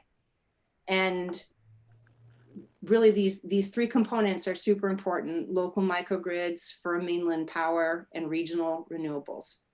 Again, I'm Suzanne Olson with Orcus Power and Light. These are the topics that I'm going to cover in my 7 minutes today. So I'm going to try to not talk too fast. I'm glad I got a second chance to start over. I'm going to cover the really big transition to renewables. That is the big story in the energy world right now. And a lot of you are familiar with these components, but I'll unpack them a little bit and give you a lot of links where you can go deeper if you'd like to. And of course, ask questions, call me, email me anytime. The big thing that I want to share today is the Island Way campaign, which is our framework for how we're going to explain what's happening in the world with energy, what our plan is, what OPACO's plan is to build a sustainable and healthy future power supply, and what role members can play, because it is going to depend a lot on cooperation. And I really am excited to be following Vicki and her concepts, her framework concepts and stories and justice and feelings and power all, you know, if I had heard that talk yesterday, I would have written this thing completely differently. So the current climate on why we're transitioning to renewables has a number of components. I think we're all familiar with climate impacts, and some of you are familiar with the Comprehensive Energy Transformation Act, CETA, and that is a legislative framework that gives us some deadlines and some mandates and some rules. And we're going to see fossil fuel plants closing over even the next 2 years, and by 2030, I think pretty clean in the Pacific Northwest of any of our natural gas peaker plants or coal plants. The cost for carbon resources is going to be much higher. There's going to be no incentive for building new carbon producing plants. And again, we have a lot of mandates for utilities to meet the marks for a carbon neutral or carbon free fuel mix. Competition, supply and demand is a really big piece of this puzzle. And you know, when Vicki said, you know, we're not seeing the whole picture, we have to be curious about what we can't see or what we haven't yet seen, be curious about that part of the story. This is a piece that Opalco is very curious about. We're at the table with our partners in the region to make sure that as we negotiate our next contract with BPA and through PNGC, BPA is Bonneville Power Administration and PNGC is the Pacific Northwest Generating Cooperative. We are looking to provide the best power supply that we can at the best cost for our membership. And we're having to navigate completely different territory. The rules have really changed. Because of the CETA legislation, there are utilities, even big utilities like Puget Sound Energy, who aren't necessarily exercising all their preferential power rights to the federal Columbia hydro system. And they may, as their coal plants close, as their peaker plants close, they may need to step up and say, actually, we do want that piece of our hydro allocation that we haven't used. There's threats to the regional supply with competitors. BPA has consistently sold a lot of power to California over the years, and they've been able to use it to meet their renewable requirements. And they still want that piece. They might want more. And how are we going to negotiate that? We have the Columbia River Treaty with Canada coming up for renegotiation, and we get a lot of our electrons flowing down the Fraser and not necessarily the Columbia. There's the way that our power agreements work. It's not all coming from the Bonneville Dam or the Columbia River Federal Hydro Power System. I want to make sure that you see these links. We have a great series of quick facts on our website where you can really get into some of these topics. Jay Kimball's on, he's written a great series on decarbonization. And one of the questions that we're asking, one of the things that we're curious about, and it's our job to be curious about it, is will there be enough power? With these new threats and competition, are we going to see blackouts and brownouts like they have in California? How are we going to ensure adequate resources for our membership? So these are some of the climate conditions right now in the energy world. And then the transition to renewables is where we're heading. I mean, we're already going there. We've already built our first community solar project, and really it's a microgrid. It has a community solar array paired with an energy storage project, which is a battery project.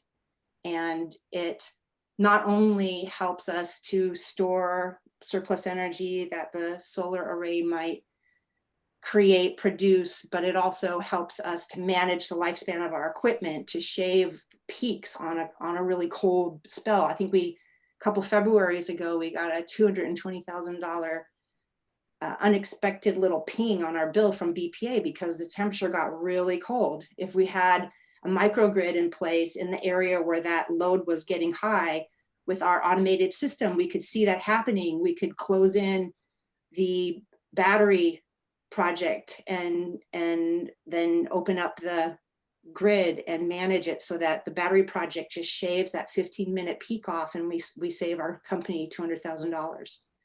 There's a lot of complexities to how the system works. It's not just local resilience, which is also, you know, a good and really important goal.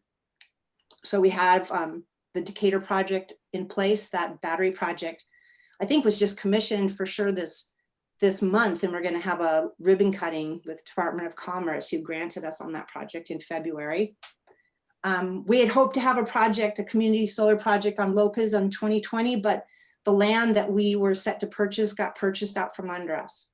And I only mention that because it brings up one of the big dynamics in how we're going to meet our future power supply, and that is that we're going to need land to put renewables on.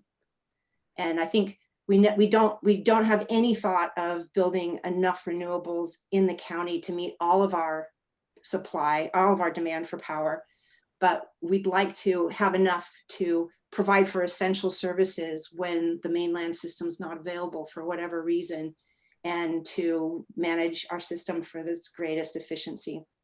So we have a project now coming on San Juan Island. It was approved in our budget just passed last month by our board of directors. We're going to build a larger project on San Juan Island, again, paired with an energy storage system. That LMI 45% is just there to remind me that the grant that we've written to the Department of Commerce to help fund this project includes dedicating 45% of that project to support low and middle income households through our energy assistance program, and some other innovative ways that we'll talk about once we get the grant, if it all works out.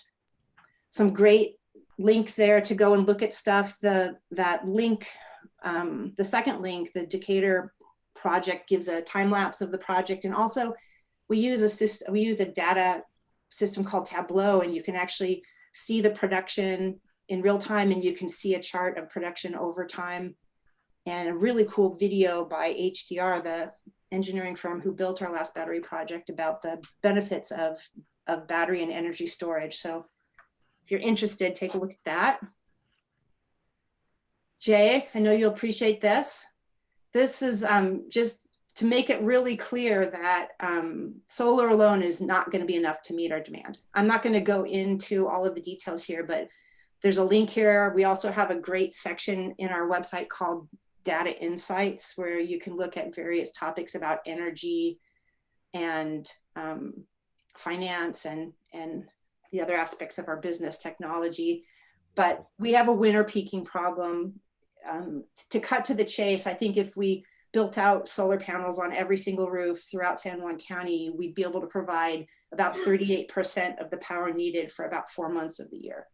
So rooftop solar is an important part of the equation. We want to encourage, and we do incentivize and encourage our members to put up rooftop solar if it works for them, if they've got the exposure, if they can manage the costs. And we're going to hear more about rooftop solar with Chris and Justin in a little bit. It's going hand in hand with community solar for us, but it's not a solution that's going to allow us to unplug from the mainland. That's my point here. And then the Island Way campaign. This is what I'm really excited about. The Island Way is just, again, it's that frame to help us focus on the stories that are going to get us to our clean and sustainable energy future. And the large components on that are, we're going to continue to build out these local microgrids, and we'd like to have them in population centers first, because that lets us tie into our busiest circuits, tie into our substations where we can better manage our load and care for equipment, and keep the power on to hospitals and stores and schools when we need it. Electrifying heating and transportation is a major component. We know that almost 90% of our use of energy goes towards heating and transportation. We have a great program called Switch It Up to help you switch over. I'm going to talk about that a little bit more. We're going to continue to encourage efficiency and conservation. The old put a sweater on is still valid. We still need to do it. It still works. And lots of rebates available for energy efficiency projects. And we will continue to contract for firm power and regional renewables through our power provider, PNGC. And that firming power becomes more and more important as we have more and more intermittent resources in our grid. A couple of links. The integrated resource plan is a deep read if you are into the science, the engineering of it. And it's something that we continually are updating, but it's a very solid program. And if you want to learn more about PNGC, there's a link there too. Member engagement and investment. This is the piece of the plan that I am most engaged in and most excited about. And that's because it's the stuff we can actually do. It's how we can roll up our sleeves and be a part of the solution right now. And number one is electrifying heating and transportation through Switch It Up. Switch It Up is a program, it's a tariff on our bills where you can get a ductless heat pump, an EV charger, a heat pump water heater, and even fiber to your home now paired with an energy savings device. And you can finance that on your bill. There's a 2% finance charge on the higher ticket items. You can finance it over 10 years and be saving money as you're paying off that measure. Maximizing efficiency and conservation through our rebates program. We have rebates through Bonneville's conservation program. We also have some self-funded rebates to promote fuel switching for ductless heat pumps and EV chargers. And we'll continue to invest in local microgrids. Again, looking for land where we're going to put those. So we're hoping that members will help us with easements on their land to site renewable projects. That the first project we did on Decatur, we owned that land. So it made it pretty easy, and it made a really good financial proposition. When we have to purchase land, it's going to make it more difficult. And our community solar projects are paid for 100% by participation of the memberships, those who invest in the project, and the grants, the government grants that we get to cover them. So think about that if you know some places, and there could be some partnership dual uses with agriculture. And I know that there are already some conversations happening about that. Oh, let's see. I just want to say with this picture of Trillium and Brett, there's a great and growing collection of stories about our members who are actually doing these things. And it really helps me. And I think we've heard a lot from our members, like you don't want to hear me talk to you about these measures. You want to see what have people done and how's it serving them. And so go to our This Electric Life blog and read these stories. And if you have a story, if you're doing a project or you switched it up with a ductless heat pump, or you're thinking about a project, call us and let us know, because we'd love to come out and talk to you too and put your story down. These stories are what are going to move people to change. The stories are going to move us into the healthier future. I'm super excited about this. I hope it's not backwards for you.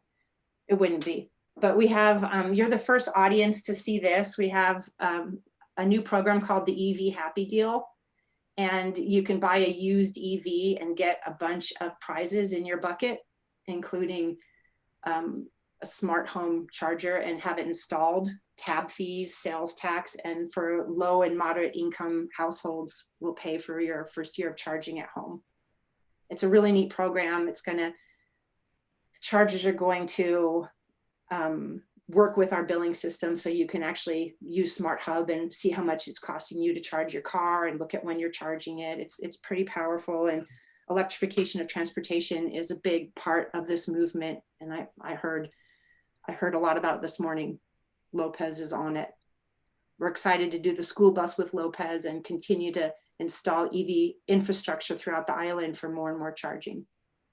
And then this is the power piece. We really want to empower and energize our youth to share their stories and to cultivate curiosity and passion about energy. And we have some good ideas about how we're going to do that this year, and really listen, because these are these are the people, you know, history matters because it tells us that there's also a future, and these are the people that are going to, you know, write that story, but we are leaving them a legacy of infrastructure and power, and we want to make sure that they are engaged in it. And this is our promise as a co-op, that what we share is stronger than what we face. And we're really going to be talking with our members about how we're going to work cooperatively to bring in this next chapter of energy. And that's it for just the overview. I know that's a lot of information, and I'm happy to answer questions later. Yeah, can we hold the questions till after everyone has presented, and we'll get everyone a chance to get in there. Suzanne, great stuff. I'd like to talk with you later about the Happy Deal. I'm excited about that. Okay, so how about Chris and Justin? Are you ready to roll? Yes, we are. Ryan, I'm going to go ahead and share the screen. It is showing the disabled attendee screen sharing. So let me keep trying.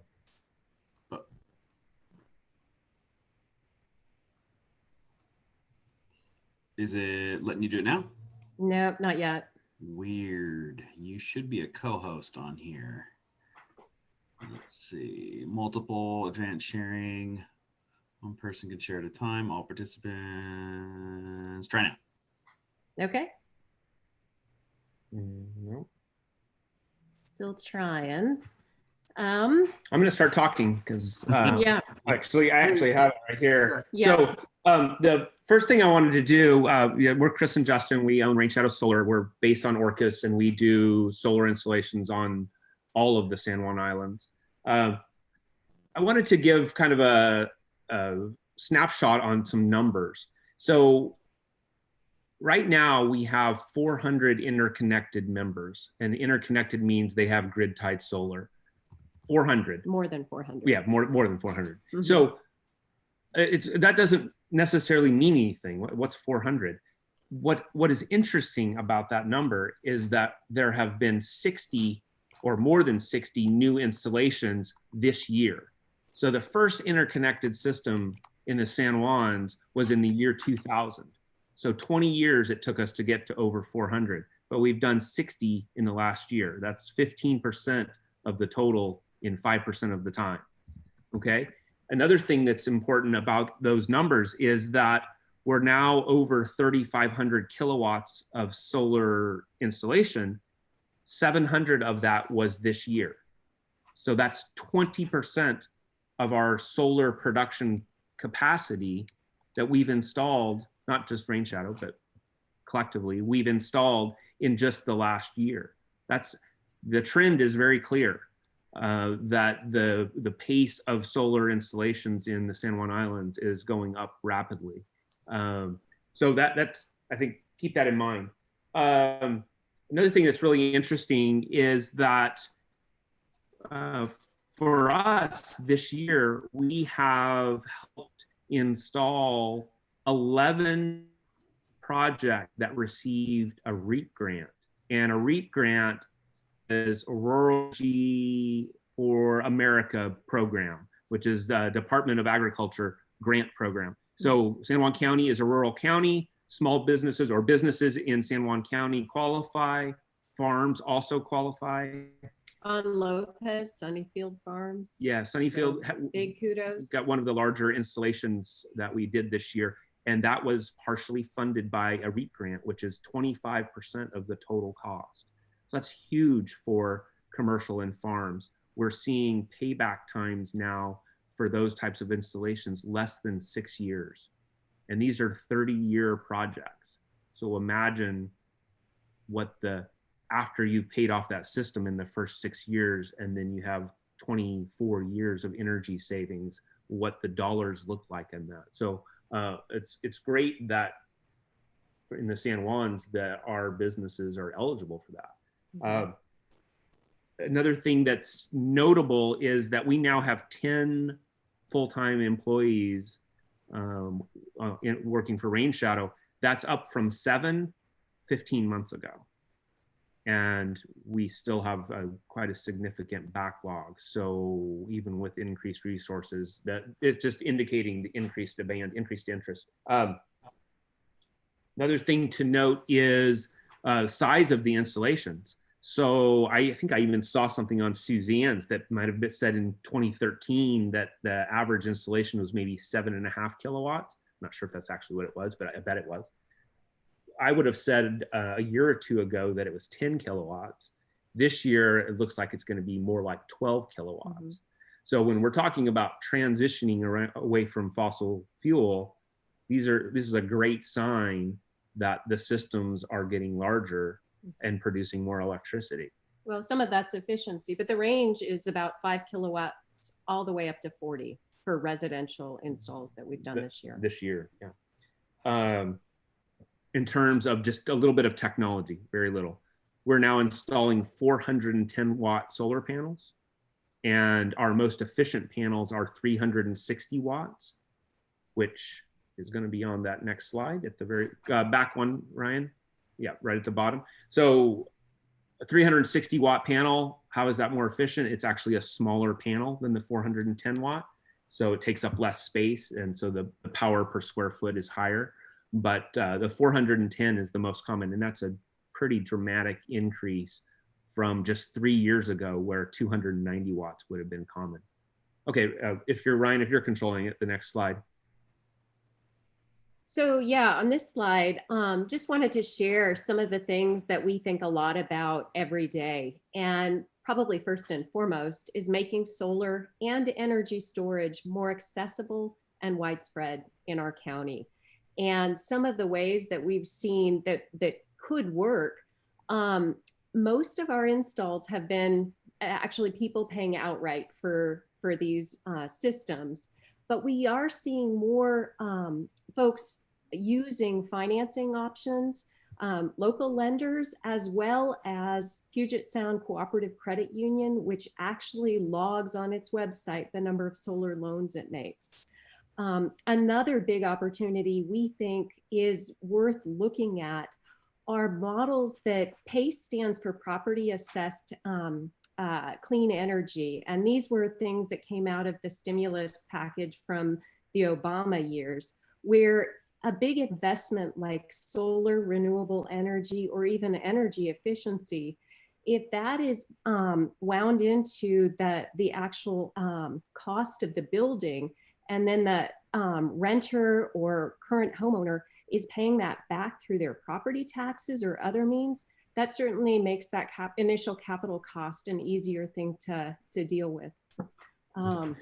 Yeah, on the community solar, one of the challenges, or a couple of challenges that we're seeing, Palco has the only community solar project in the islands, and that's in part because it's been difficult for others to figure out how to make it work.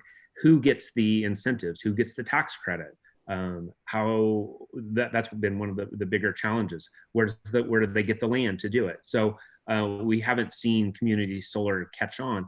And another part of it that I see as a challenge is that when community solar becomes available and people can opt into it, this is my personal opinion, but that's what I'm going to share, is I feel, unfortunately, a number of people that have perfectly good opportunities to have solar on their own property purchased into community solar. And that may sound fine for that individual. They get to choose what they want to choose. The problem is they bought up a lot of the shares that people who don't have the opportunity to install solar on their property, they live in the trees, their roof faces the wrong way, all of these sort of things, they rent.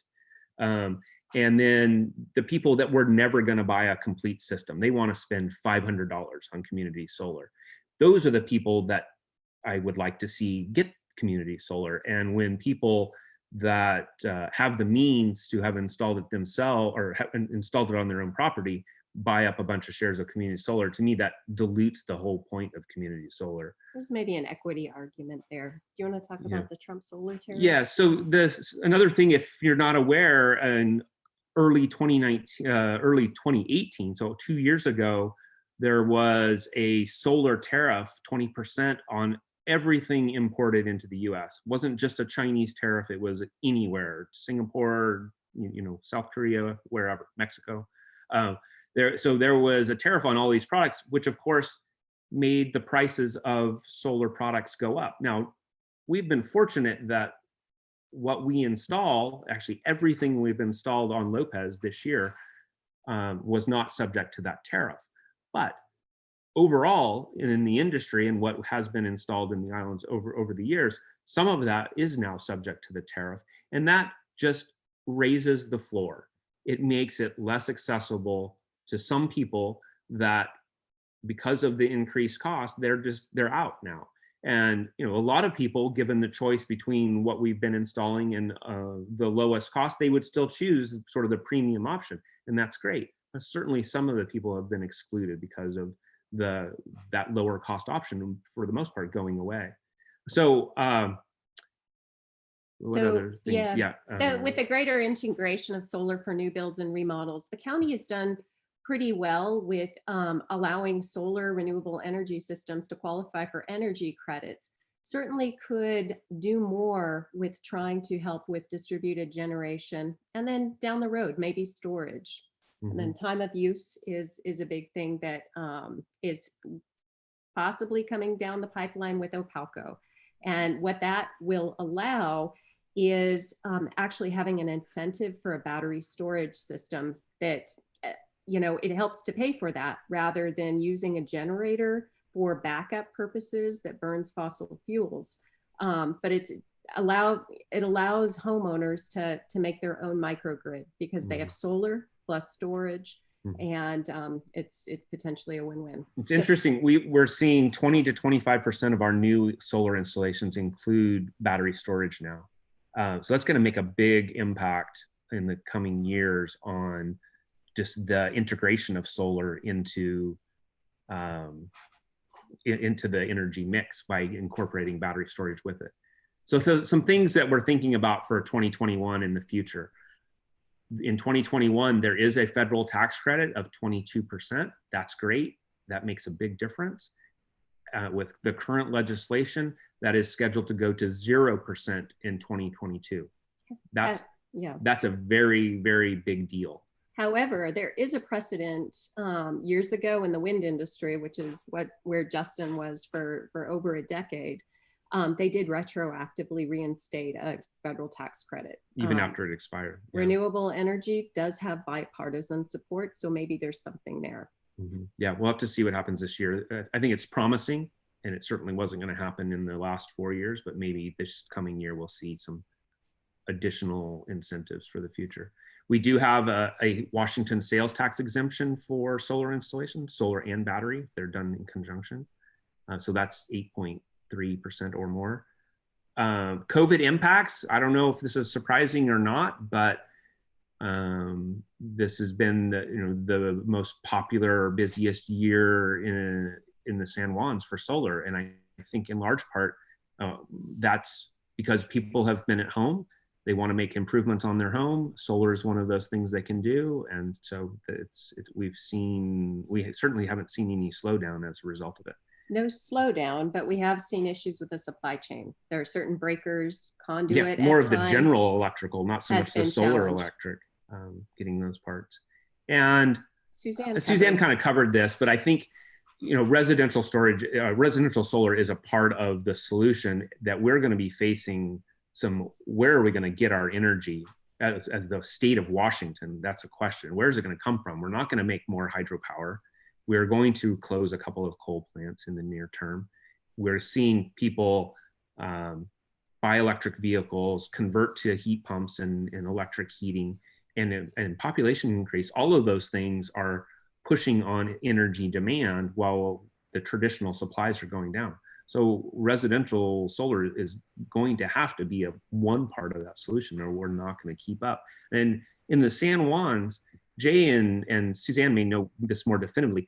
I'm not confident that despite all of the installations we've done over the years, that we've actually reduced the electricity demand for the islands. I would say we probably haven't, even in recent years, because of, again, EVs and bigger homes, new homes. So there's been something like 10 to 12 new installations on Lopez this year. Well, there's probably been 10 or 12 new homes built on Lopez this year as well, right? So have we actually made a reduction in energy demand for Lopez? How many electric vehicles came to the island this year? So it's needed, but even at the pace we're going, it's only a small portion of what's really needed. I think the next slide, Ryan, I think that's actually our wrap up. That's perfect timing. We just have time to squeeze Ryan in here for a couple minutes talking about transportation.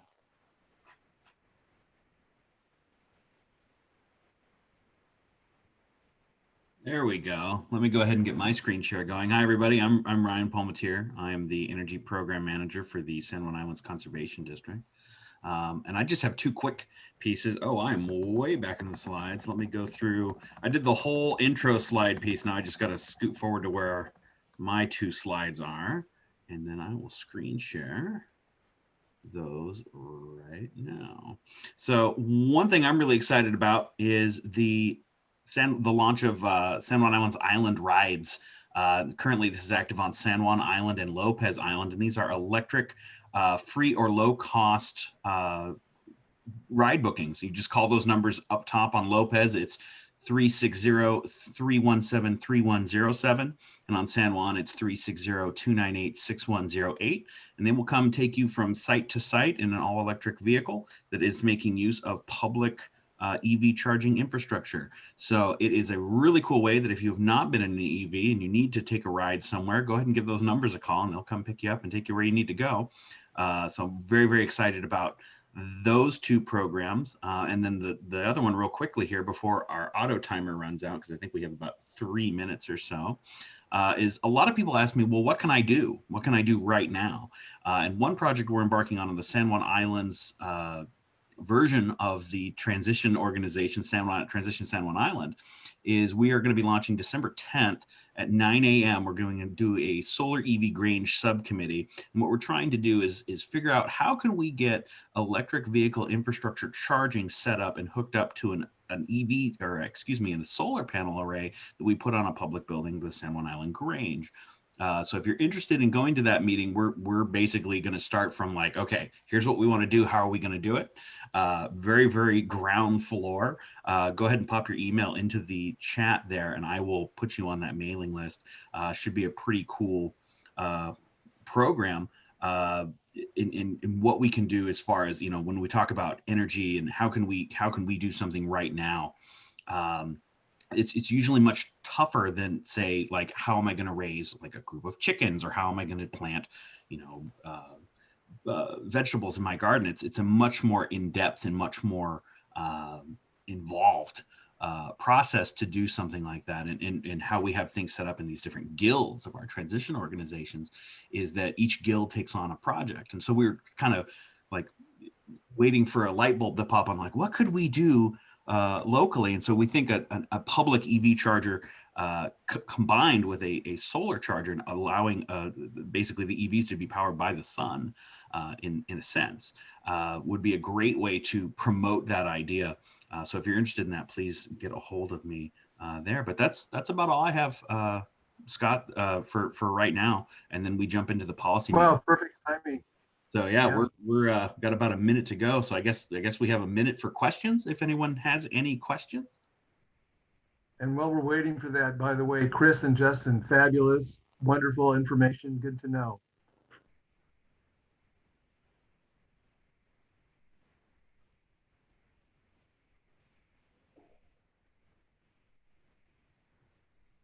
Did the timer run out? It will in, let's see, 39 seconds. Oh, really? Yeah. I'm extremely excited about the Happy EV. That's going to be just fantastic. Oh yeah. I am really, really excited for that, because there's huge hurdles in front of EV ownership right now. Mm-hmm. Having that kind of worked around through our local power utility is such a huge way to make that move forward. You mean the happy deal? Is that The happy one? deal? Yes, thank you. Yeah, right, right. See, I think I see a hand. I saw a hand pop up. It's actually Janet. Oh, I there have you a question. Yeah. So I bought a lot of community solar a few years back, and I thought I was giving it away to one of the schools. But then I started getting checks at the end of every year. So I wonder, can I transfer my community solar shares to in need people? Yes, Janet, you can. And I think both are true, that you are supporting a project and there's a Washington State incentive that comes back to you at year end. But contact me and I'll tell you how. All right, thank you. And then 4, 3, 2, 1. We should be all popping back into the next room.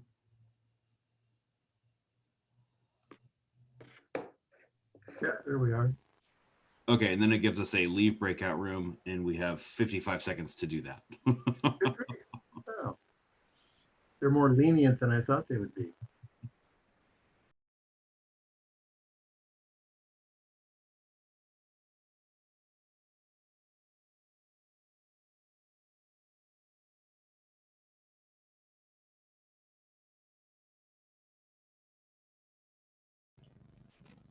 Ryan, can you still hear me? There we go. Yes. Hello, everyone. Welcome back. I hope that didn't cut off too soon. There should be a timer that was at the bottom that said when those rooms will cut off, so it would bring us right exactly to our next policymakers roundtable discussion. And I just wanted to let everyone know who we have in the room with us right now. We should have Liz Lovelet, State Senator from the 40th District, Jamie Stevens, San Juan County Councilperson, Cindy Wolf, San Juan County Councilperson, Kevin Ranker, who will be speaking on the New Deal San Juan Islands, Brian Silverstein, a PALCO board member, and Faith Vandeput from the Agricultural Resources Committee. If you want to go ahead and unmute your mics, I've got a series of 6 questions that we've collected, and I just want to let you guys kind of have some of those question answers time, and if we have any spare room at the end, we can open that up to the rest of the room. And I'll just start off with this one question. In your opinion, what is the most pressing or urgent issue facing San Juan County? And I don't know who we should have start with, so anyone just chime in.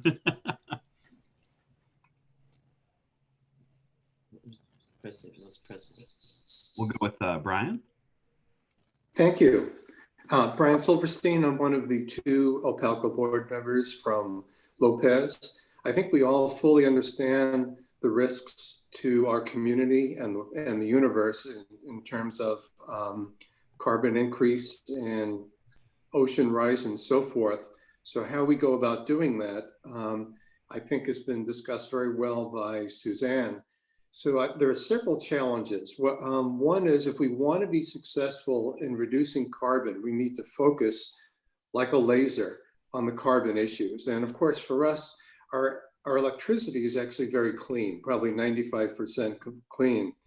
So the real source of carbon production within the county, our control, is transportation and heating. And so we really need to focus on that. And clearly the best way to impact that, to reduce our carbon footprint, is to substitute clean energy for fossil fuels. And so the question then is, where do we get that from? What can we do in the county? We've done solar, both community and individual solar projects, and there'll be more in the future. If you look out a little bit into the future to 10 or 20 years, there might be other sources, for example, tidal. But I think the question is, how do we go about doing that? Because everything we do has a consequence. We're very concerned about our water in our community, and we're very concerned about land use for farming and other issues that are big issues in this conversation here. So we need to have a consensus among the community about how we allow for use of land and water for making the change in our use of energy. And then how does the county go about changing land use so that we can make those projects happen. Because the quantity needed to get there is tens of acres or more. So I'd leave that to the group. Well, I'd like to, this is Jamie, chime in here if I may, Ryan. I mean, because I'm just thinking barely in front of my nose, I think one of the greatest challenges right now is looping back to some of the things that were said at the very beginning of the meeting, and that's how we're going to be resilient and feed our community right now. We've been fortunate with all the CARES Act and different things that happened to help some of our small businesses. But this pandemic has shown, particularly on Lopez, how we have rethought the food system, given the constraints that we have. When the schools shut down, restaurants and the senior centers shut down, and all congregate meals, whether at a restaurant or the senior center, shut down.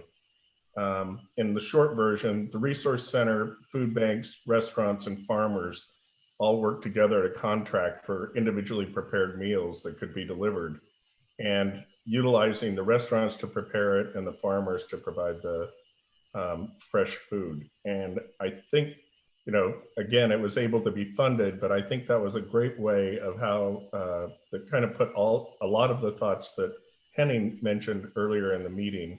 But I think since there is no new money right now, even if there were money today that was passed, it would probably be 2 to 3 months before it actually got here, because that's what happened this spring. So I think this is food resilience, and actually getting people fed is going to be a very big challenge in the next 3 months. I just wanted to, and going a little bit further, I wanted to go with Brian on how do you reduce our carbon footprint and energy. And in the breakout on power and energy, it was brought up by Suzanne that they had looked at a piece of property for a solar farm that got sold to somebody else and was being farmed. So I think as a group, as particularly this group that's interesting, I think when Brian's talking about how we are going to do our land use code and come up with some sort of consensus, I think there might not be a conflict, but there will be an issue between converting ag lands or solar farms. And I think it's an important issue that we should all be aware of. Ryan, this is Kevin. I'll chime in with a couple of things. And I will say that, first of all, I don't think there's one pressing issue. I see 4, and there's likely more. But first off, as others have just mentioned, is climate change. We are not just seeing the impacts here in San Juan County, but we're seeing them at an astronomical level when you look at some of the impacts. I mean, if you look at the number of king tides we've had, I don't know if anybody remembers the last time you saw a low tide, but there's a lot of different changes.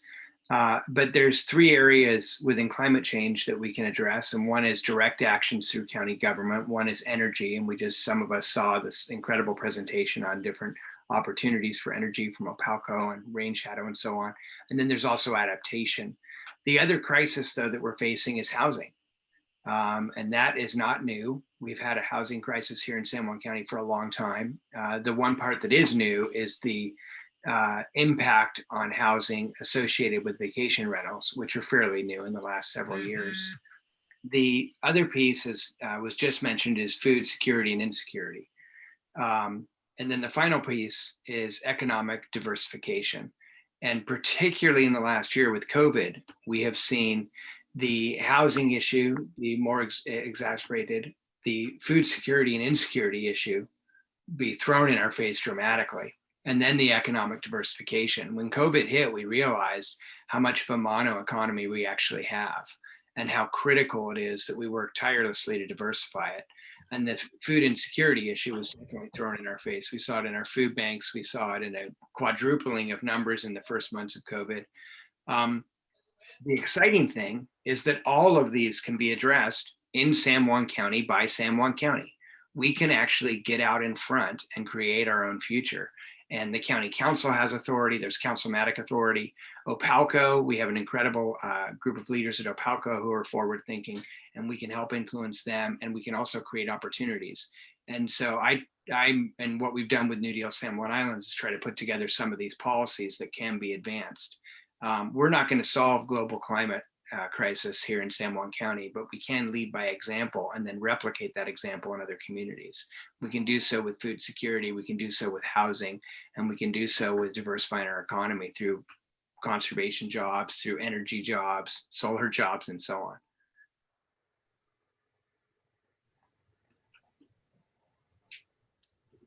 My turn? Yeah, go ahead, please. Okay. I generally agree with what's been said before, but I would frame it in a broader space. I think that we are at a pivotal point in this county where we have to decide what we're going to look like 20 years from now. And that's going to depend a lot on the land use decisions we make. It's going to depend on the economic equity decisions we make, who's got access to seed money to restart things after this COVID shutdown, how much of our economy we want to have be dependent on tourism, how we're going to treat our transient rental businesses. All of this comes into play. And again, those wages from the bottom up, how are we going to run our restaurants in this county? Are they going to be paid by tips? Are they going to, we were just talking about that in food justice. Are we going to have a minimum wage as opposed to having that's an actual livable minimum wage? And then how does that affect our restaurants? How are they going to cover their costs? What kind of changes is that going to make in their ability to function? So it's a big picture, and it boils down to economic equity and how we are going to run this county, who we want to be. Are we going to do that that shift that the way that the rules are set up is driving us to a place where only the wealthy live and the workers come in? Or are we looking for something where we are a little microcosm of a healthy, functioning, integrated economy?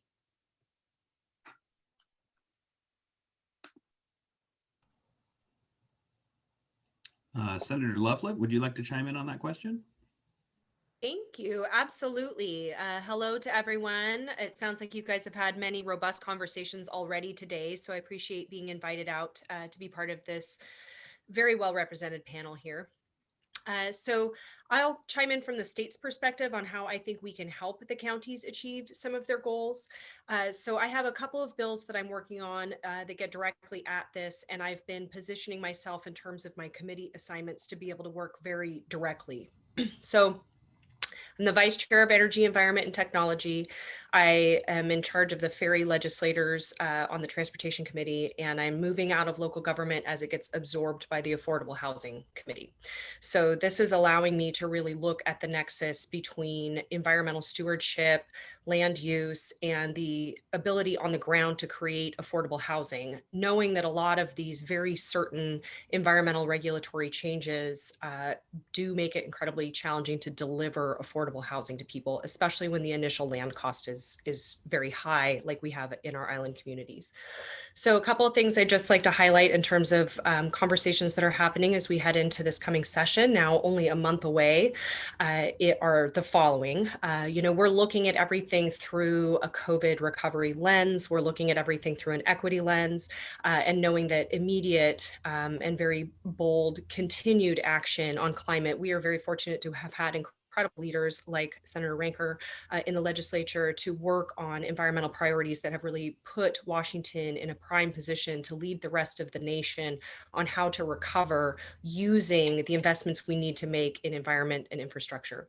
So the two bills that I'm sponsoring this year, one is a carbon fee proposal that brings in revenue by taxing emissions from big polluters.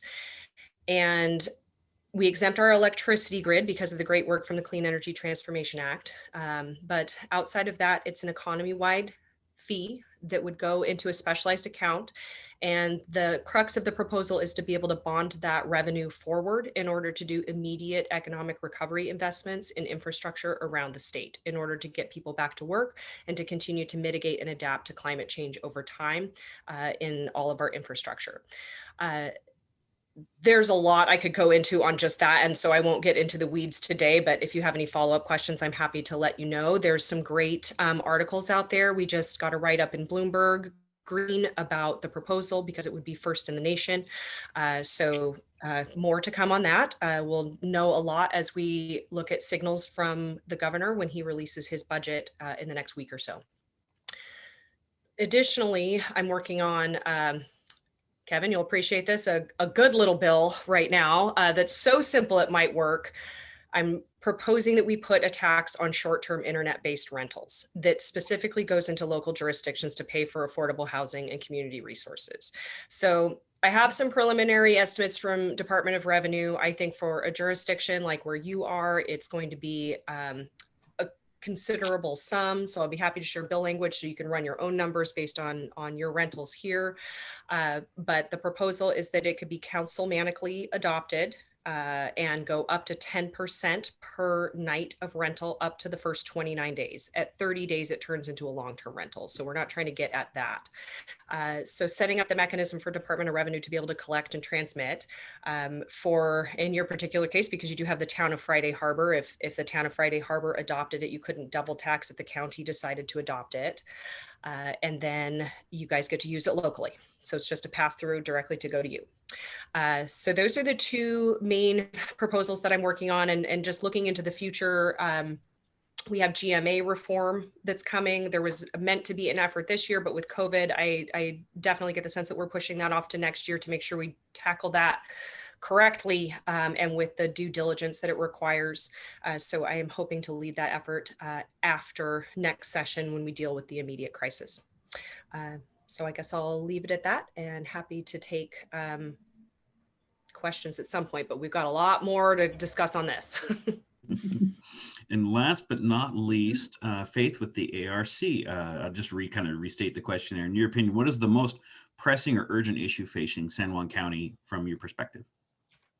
All right. Thank you so much for having me. And I agree wholeheartedly with much of what has already been said. So I'm going to reiterate, well, two of the main things that the ARC is looking at in this coming year is climate change and equity. These two threads, as they weave back and forth, are, we're in this time of accelerated change right now. We are in climate change. Things are changing and will continue to, and we need to make changes ourselves to address this, and also the economic repercussions of the pandemic, and of course land use and agricultural lands especially are going to be under increasing pressures from development, as someone earlier said, or maybe that was in the discussion before this panel, the climate migrants that we have, so many people moving to the islands now. We're going through an accelerated change of, just new population waves, which are changing culture and also creating pressure on agricultural lands and our forest lands that are that we want to keep open to be tending our environment and feeding us. So we're looking at questions of how do we feed ourselves in a way that we're also stewarding our landscapes. And so many different pressing issues, a lot of hard, challenging questions, but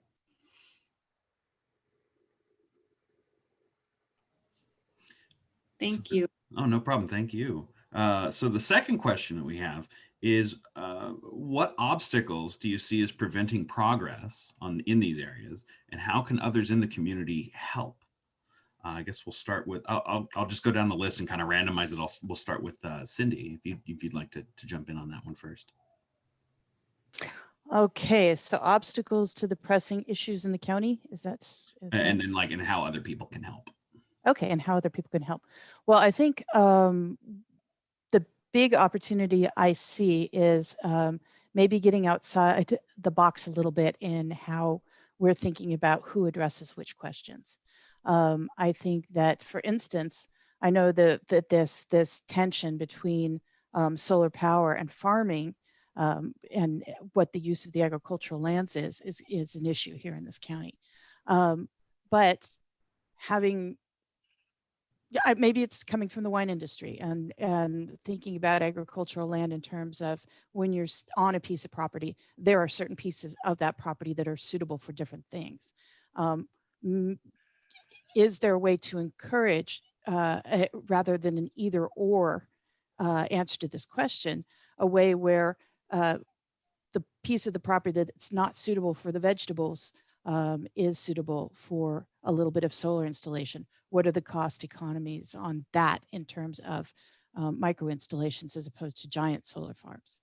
I think that we can create some synergies as well between the food part of the equation and the small business part of the equation. And I see a lot of that starting to happen, and I want to put some energy and some support into that. And I'm hearing that we need to bring the affordable housing people into that conversation too. And I'd love to see Senator Loveland here, because I'm hearing that she sees that that synergy as well, and how all of those issues interrelate. So getting some more money into the county through that short-term rental tax, for instance, with I don't know what kind of restrictions would be on it as far as how we could use it, but being able to use those monies maybe for farm worker housing or for people to supplement their ability to purchase housing on the market in such a way that their income isn't completely dedicated to their housing, and they can start to pay for better food as well. I have a question. How can the county incentivize consumer demand for locally produced food? Because what I'm hearing is that locally produced food is too expensive for people with low incomes. What can the county do to incentivize demand for locally produced foods by low income foods? In other words, is there anything they can do to privilege local foods versus industrially produced foods that come from who knows where, far away? You see what I'm saying? So I think I have a comment too, but Jamie, you were starting to say something. Go ahead, Senator. Well, one of the things that we hear come up pretty consistently is cold storage and processing areas. Part of what makes it challenging is that when your crop comes in, you need to take care of all of it right now. So being able to provide opportunities for people to have space like that, is something I hear a lot in my agricultural region. I don't know if that's as relevant where you are, but for a lot of those products, you have to have some kind of commercial processing. And if you can have value added for your produce, I think that it kind of stimulates a different kind of market. It doesn't necessarily get at the low income unless you can tie maybe the seconds that are coming off the farms and other things that could go into the food bank supply, but the storage piece is usually pretty challenging. Well, one of the things that's implicit in the food book is that people can do a lot of food processing for the off season on their own. Okay. Now, again, there may be some infrastructure requirements that perhaps we would need to address. But I don't think that all the food to be consumed on Lopez in winter should necessarily be stored at one facility like Taproot. I think that there are opportunities for people to do this on their own, individually, in their own homes. And I think that is something that we can teach. I mean, everybody used to do this up to World War II. And then we've sort of forgotten how to do this or even consider the possibility. You know, when you buy potatoes in the summer and you store them in a rat-proof bin in your home, then you have an important protein supply for the entire season. I grew up with that. I mean, you people talk about your childhood in the 70s. My childhood was in the 30s. So I remember how this was done on a regular basis. Every household had a barrel of sauerkraut and every household had a bin with potatoes, and they all stored apples, and they fermented eggs, and they made milk into cheese. I mean, this was just a regular feature of normal life. Henning, did you have basements? Well, we don't have a basement right now, but we certainly have facilities on the farm where we do these things regularly. Okay. Unfortunately, I don't have a basement in my house because I didn't have, you know, I didn't anticipate that I might want a basement in the future. I wanted to jump in real quick and sort of Liz, on Lopez Island, we're in the midst of doing a feasibility study now that the Ag Guild, the Food Hub, Faith is involved, the Resource Center is involved, Taproot's involved. So because there would be so much synergy to have us all working together and so much efficiencies and create storage for farmers, both and produce. So. And create storage. We just for consolidated our consumers, food yeah. bank network up here too, which really helped because it made, you know, organizing among the different distribution sites a lot easier.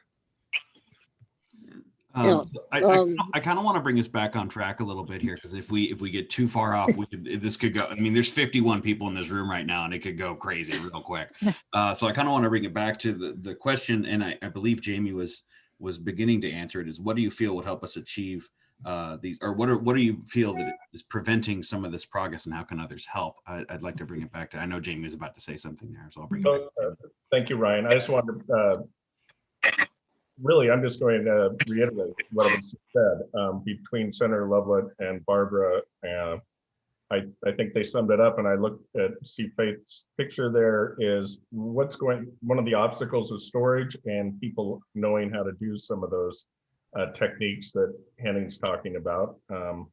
But at the same time, there needs to be somewhere where it can be stored long-term, whether it's in one place or another. And that's how people can help.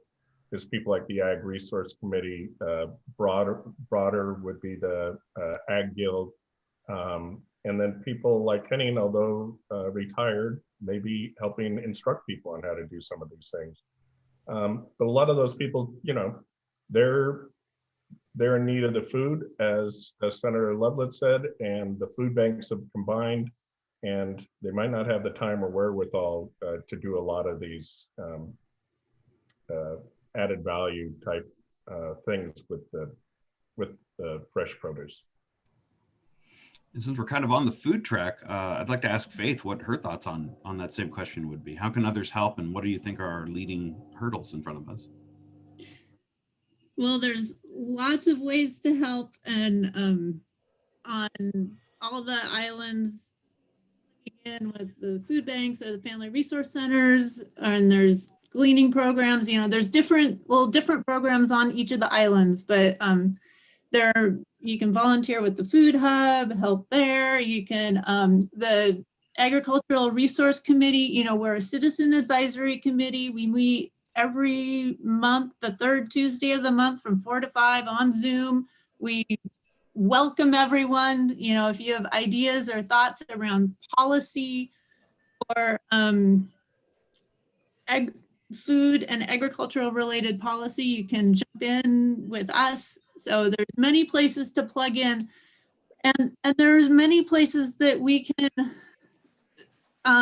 work for change. And many things have already been said. I want to bring in one piece that's kind of the relationship between food and affordability, and also around our stewardship of our land, and that concepts like the payment for environmental services, so that our farmers are, you know, agriculture can be incredibly destructive. It can also be tend the land in a way that is is beneficial. And, so we need to be looking at policies that can encourage and incentivize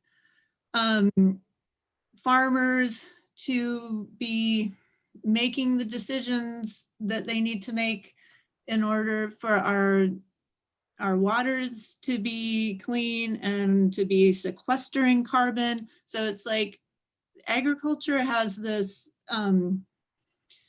great potential.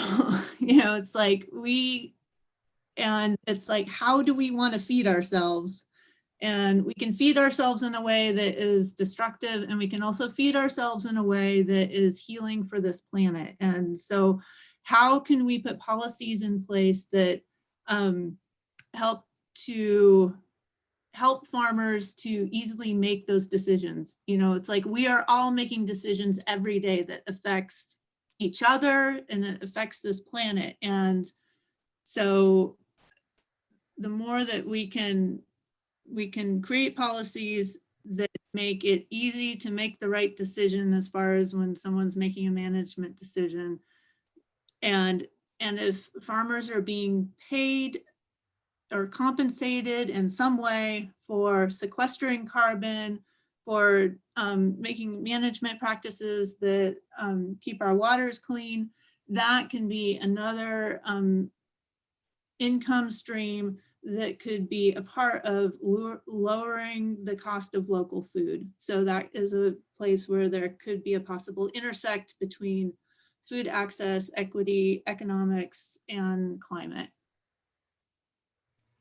And from the New Deal San Juan's perspective, I'd like to kind of toss that back into Kevin. I see that kind of merging into kind of that realm there as well, if you have a piece to chime in on that. Yeah, absolutely. And thank you, Ryan. So your original question was, what obstacles are there to addressing these priorities? I want to touch on one, and I can say this on this group because Jamie was not one of the council members who was pushing some of this, but one of the obstacles we've seen in San Juan County, particularly over the last years, has been that we've been putting forward a lot of should and not shall. And what that means in government. So every speaker so far has been saying we need to do this policy, we need to do this policy. In San Juan County, we just a few months back passed a county resolution on climate change. And a resolution is what you do to celebrate somebody's birthday. Liz knows this. There's a resolution a day on the Senate floor, and they don't do anything. There's no law on a resolution. There's no mandate. There's no shall. And so we have a San Juan County climate resolution. We are discussing, or maybe it's passed, a justice resolution. We need ordinances. The difference between an ordinance and a resolution is shall versus should. And so we can continue to pass things that sound great, but do very little, or we can pass laws that truly make a difference. And one of the things that first started New Deal on San Juan Islands was a conversation a bunch of us had, where we were saying, we've got one of the most progressive voting blocks in the country, and we're not utilizing it. Why aren't we really out in front on justice? Why aren't we carbon neutral or carbon negative? Why aren't we zero plastics? Why aren't we go down the list?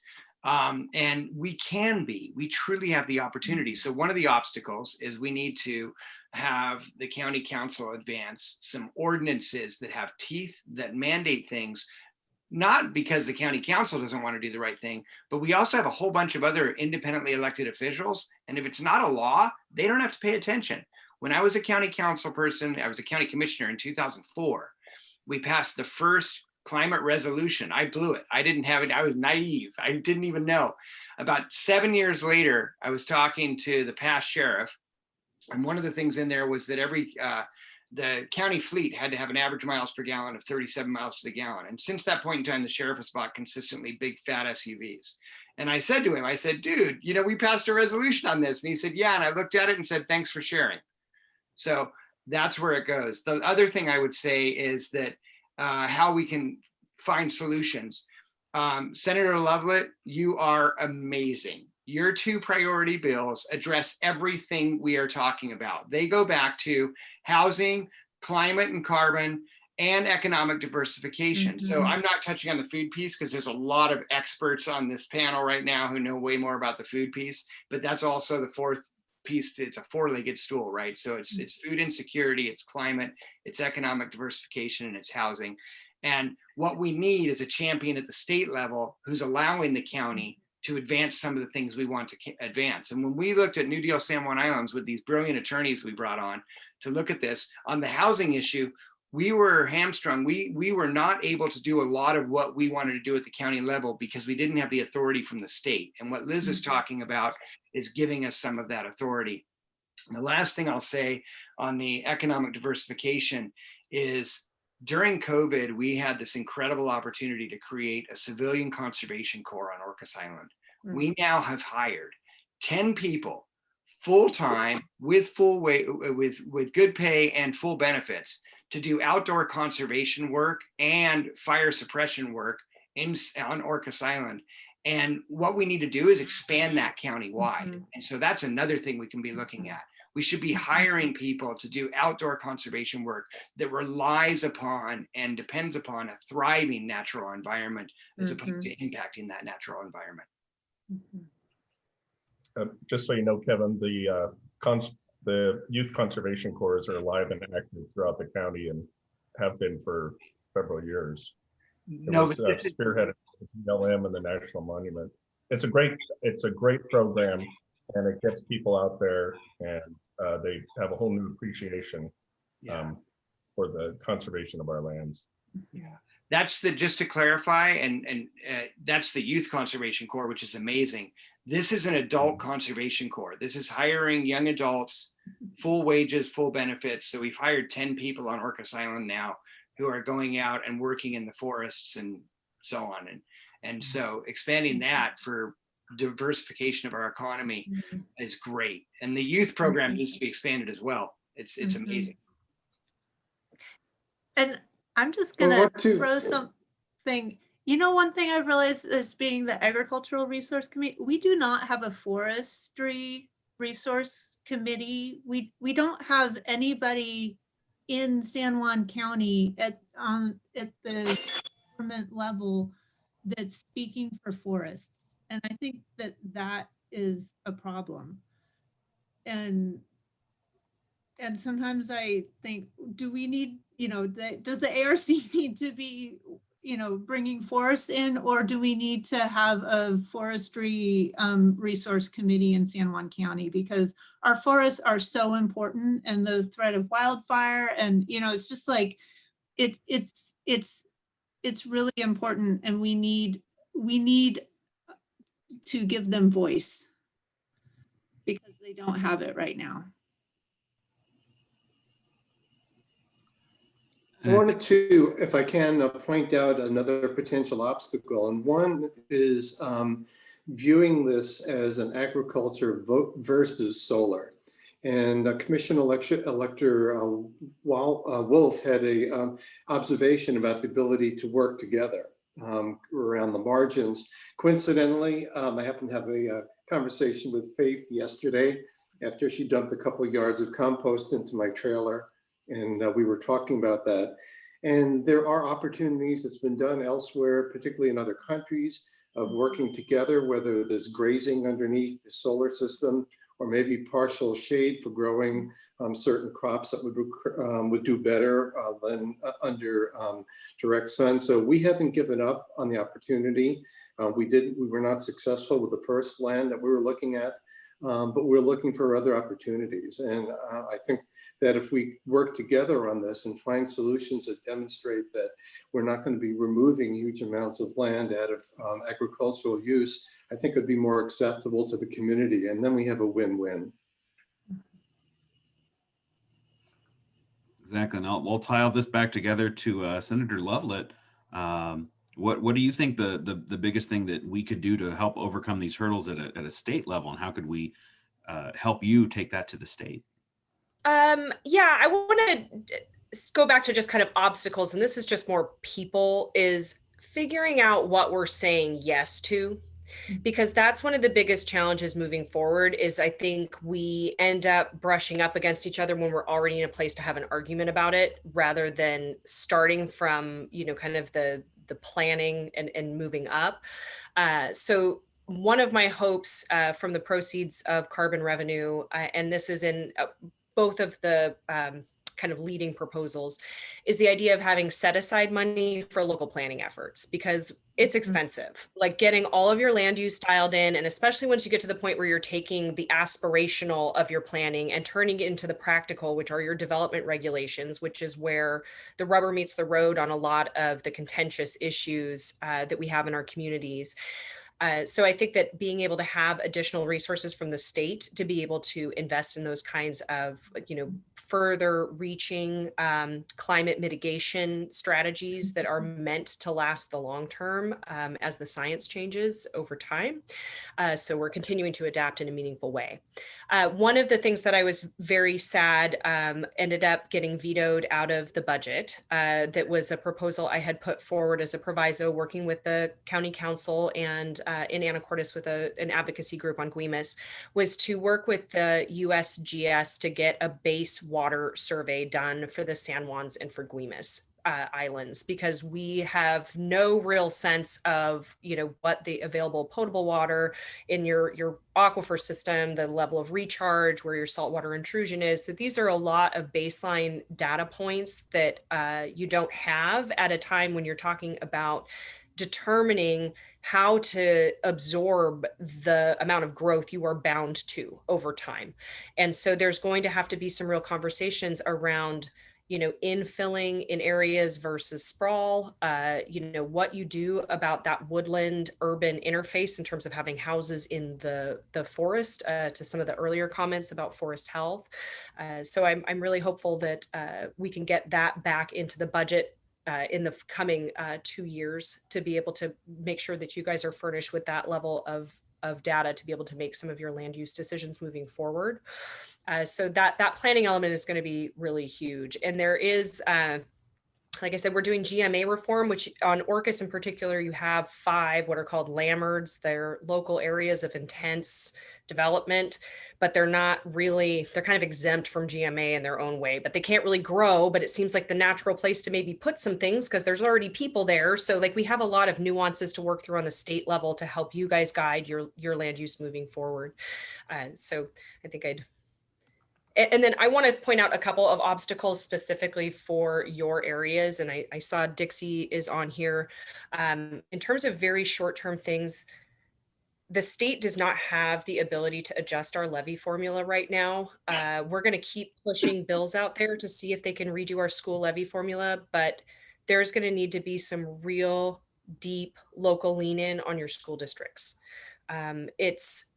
It's put everybody in a pretty precarious situation, and it's very, so your biggest employers. I mean, there's a lot of things that go with it.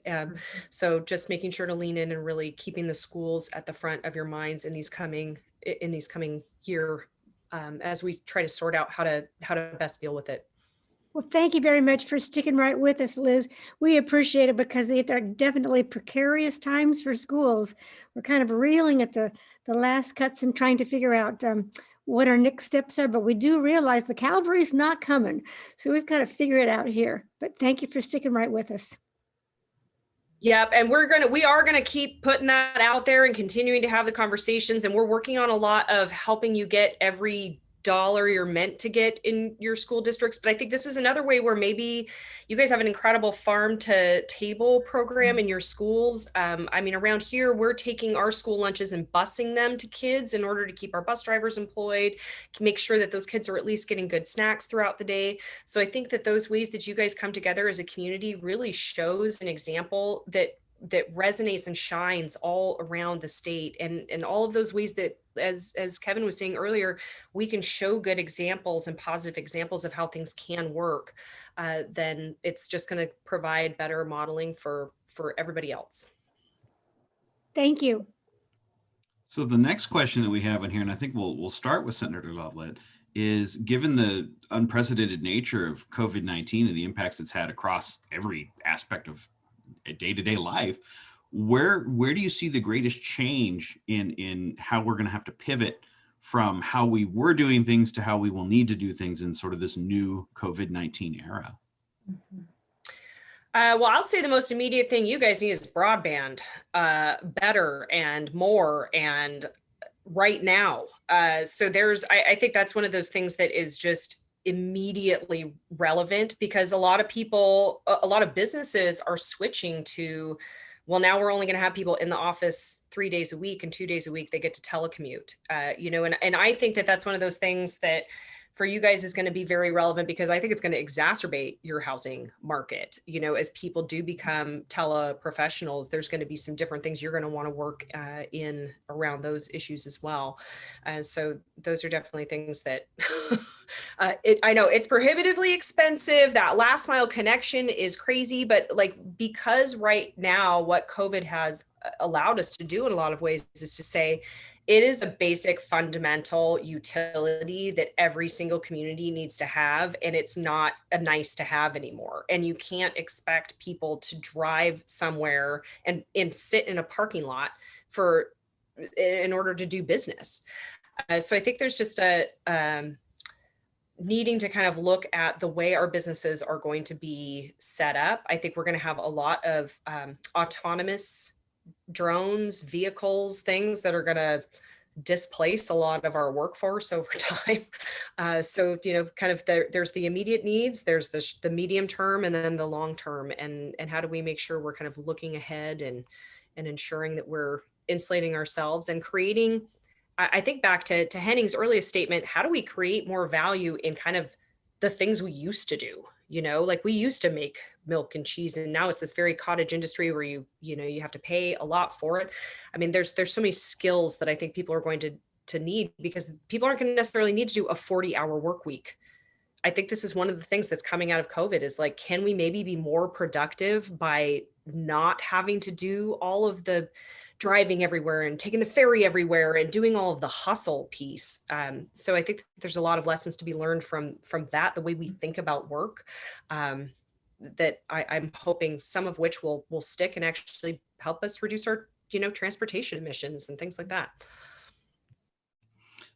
So Brian, given that broadband and energy is really kind of where we're going with kind of that COVID piece there, what has come up with Opalco with COVID, especially with broadband, since that seems to be an interesting new addition to sort of the unknown that COVID brought with it. Right. As I'm sure most of you know, that we are the envy of the state of Washington in terms of providing broadband to a rural community. And right now, more than 40% of the Opalco members now have access to broadband with service levels that people in Seattle would be envied to be receiving.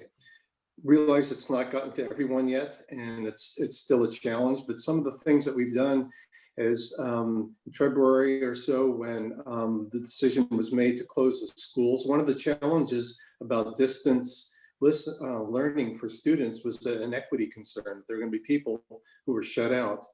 In the course of 10 days, we made broadband connections to, I believe, 110 houses, both students and teachers, so they can continue working at no cost. We absorbed the cost of putting that out. We actually gave them all a device. And so we're really, that's the emergency reaction. On the long term, we're actually continuing to do connections. There are challenges in doing that to keep our people safe and homeowners safe.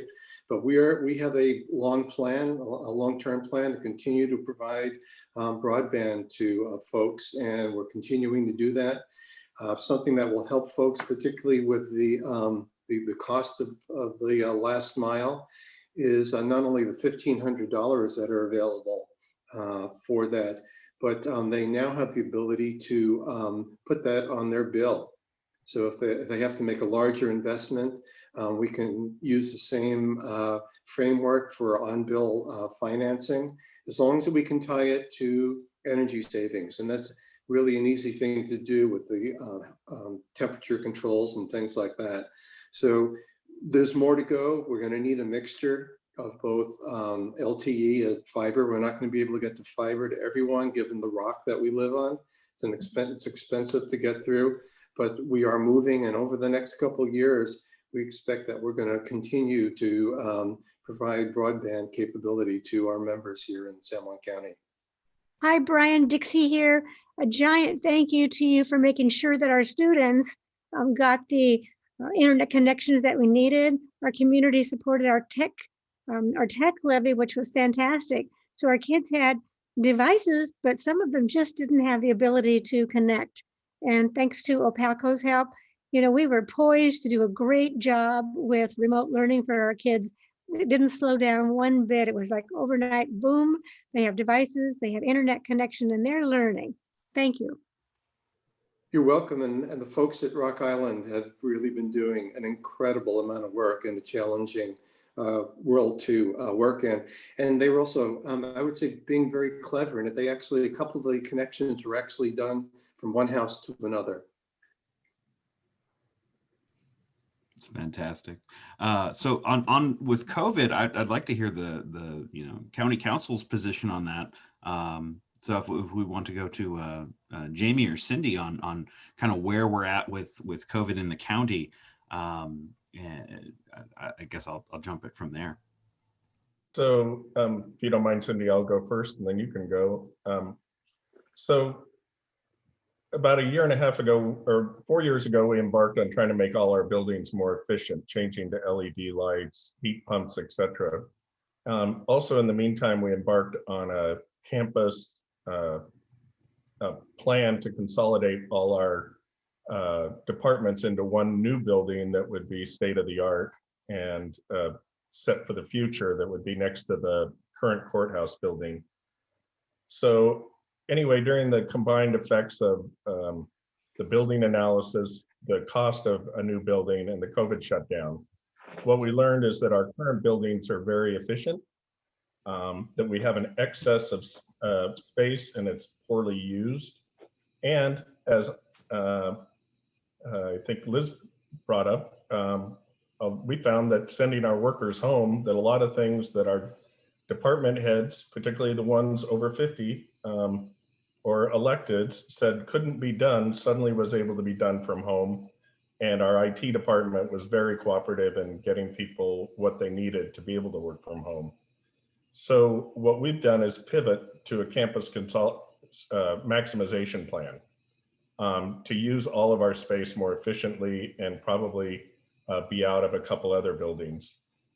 Additionally, we had already done a solar analysis and have a prioritized list of major solar products that will, or projects that will deliver the biggest bang for the buck. And I've just completed the first one at the fairgrounds. And with those people staying home now, or more people working from home, as somebody said in some part of today, there's going to be that many trips to Friday Harbor or into the office that won't be happening, and that carbon footprint should go down quite a bit from just commuting. Welcome to my kitchen, and I've been here for 8 months, and as Cindy informed me when she took her tour, that my desk is exactly the way I left it, which has the agenda from March 15th.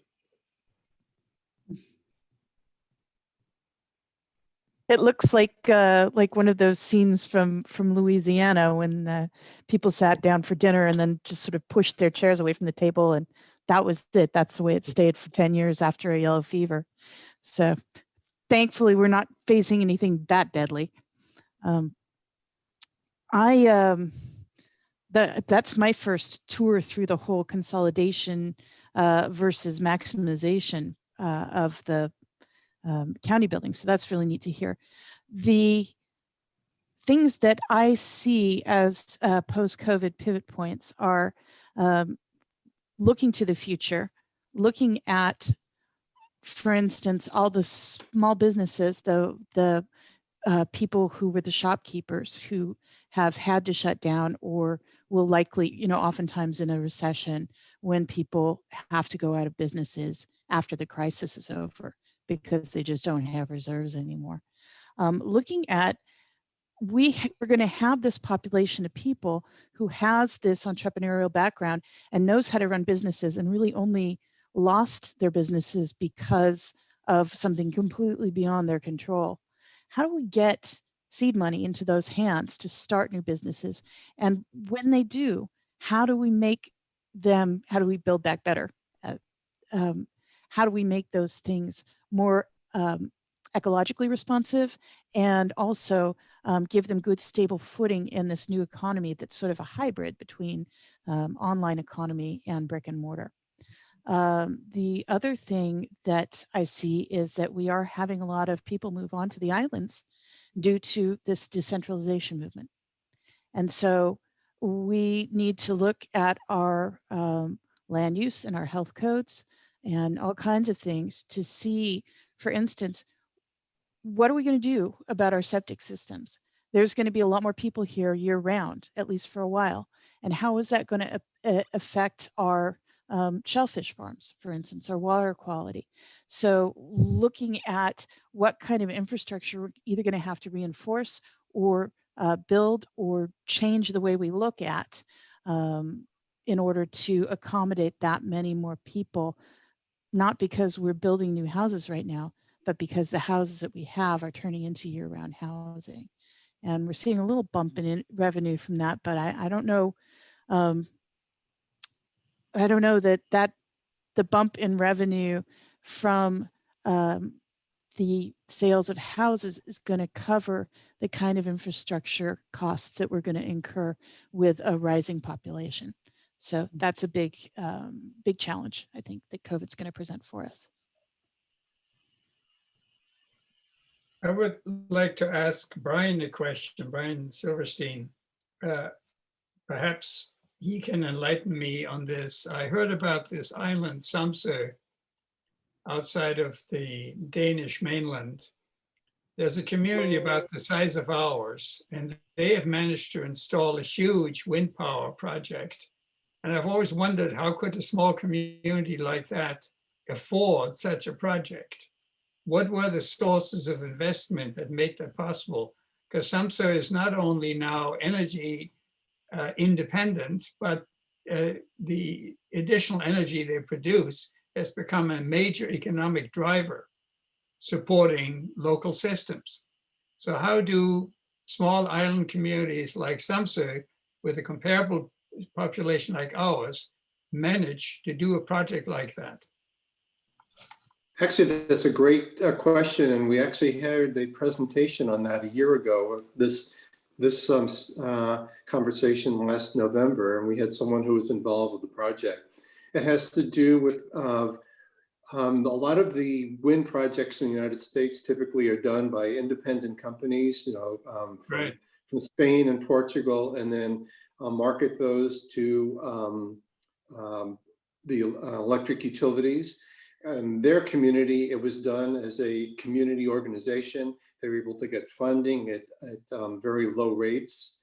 And so that really cut down the margins that are needed to be successful in a project like that. Keep in mind, people ask us a lot about wind, and they say, boy, it was really windy a week ago, but actually our wind regime here is not very good. So wind is probably not a good choice. I've spoken to someone who I won't name who put up a wind machine, and he said it was the biggest energy mistake he's made. But there are other opportunities, whether it's solar,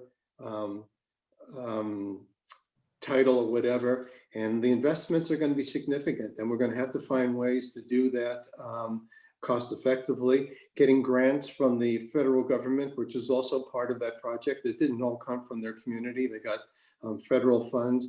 We'll be looking for grants at the state and federal level, just as we did for our project on Decatur, both for the solar project and for the batteries. So I think you're saying a lot of the funding came from public sources. Yes. And our opportunities are more limited in that regard? Yes, to some extent. We can borrow money at a much lower rate, though, as a co-op. We get pretty good rates. So, I mean, I assumed you looked into all these opportunities already, and so the answer is no. There isn't public funding to make it possible to have a energy production system that puts our community on a sustainable self-sufficiency footing. I see. I think I see your question there. So when we're starting a project, we are, as Suzanne mentioned, we are working on a project on San Juan Island, and we will be looking for grants. We're doing it on a project by project basis. But I want to be careful about, because people quickly go from carbon neutral or zero carbon, and that requires some amount of energy in the community or from the mainland, to being independent. We're talking about increases of orders of magnitude, and the cost goes from millions to tens of millions to $1 billion. So we need to be really careful about what it is that we're looking for. And I'm trying to keep focused on number one, dealing with eliminating the use of carbon fuel in the county. The next step for resiliency, we can do that partially, but not 100%. Solar doesn't help us in the wintertime. We get roughly 10% production in the wintertime. So without huge amounts of batteries or using the mainland as our battery, we're always going to be taking energy back and forth. But if we're looking to replace carbon burning fuels, that's definitely within our reach and at an acceptable cost to our community. So we are down to the last 13 minutes or so of our time for the policy discussion. And I wanted to end on a question. If there is one piece of info that you'd like the viewers of this discussion today to come away with, what would that be? What would that one piece be? What would be the plug, if you will? What would be the motivation you would like for people to come away with? What would you like them to come away from this conversation with? And I guess we'll start with Faith. Okay, and I'm going to tie it in with the COVID question. Absolutely.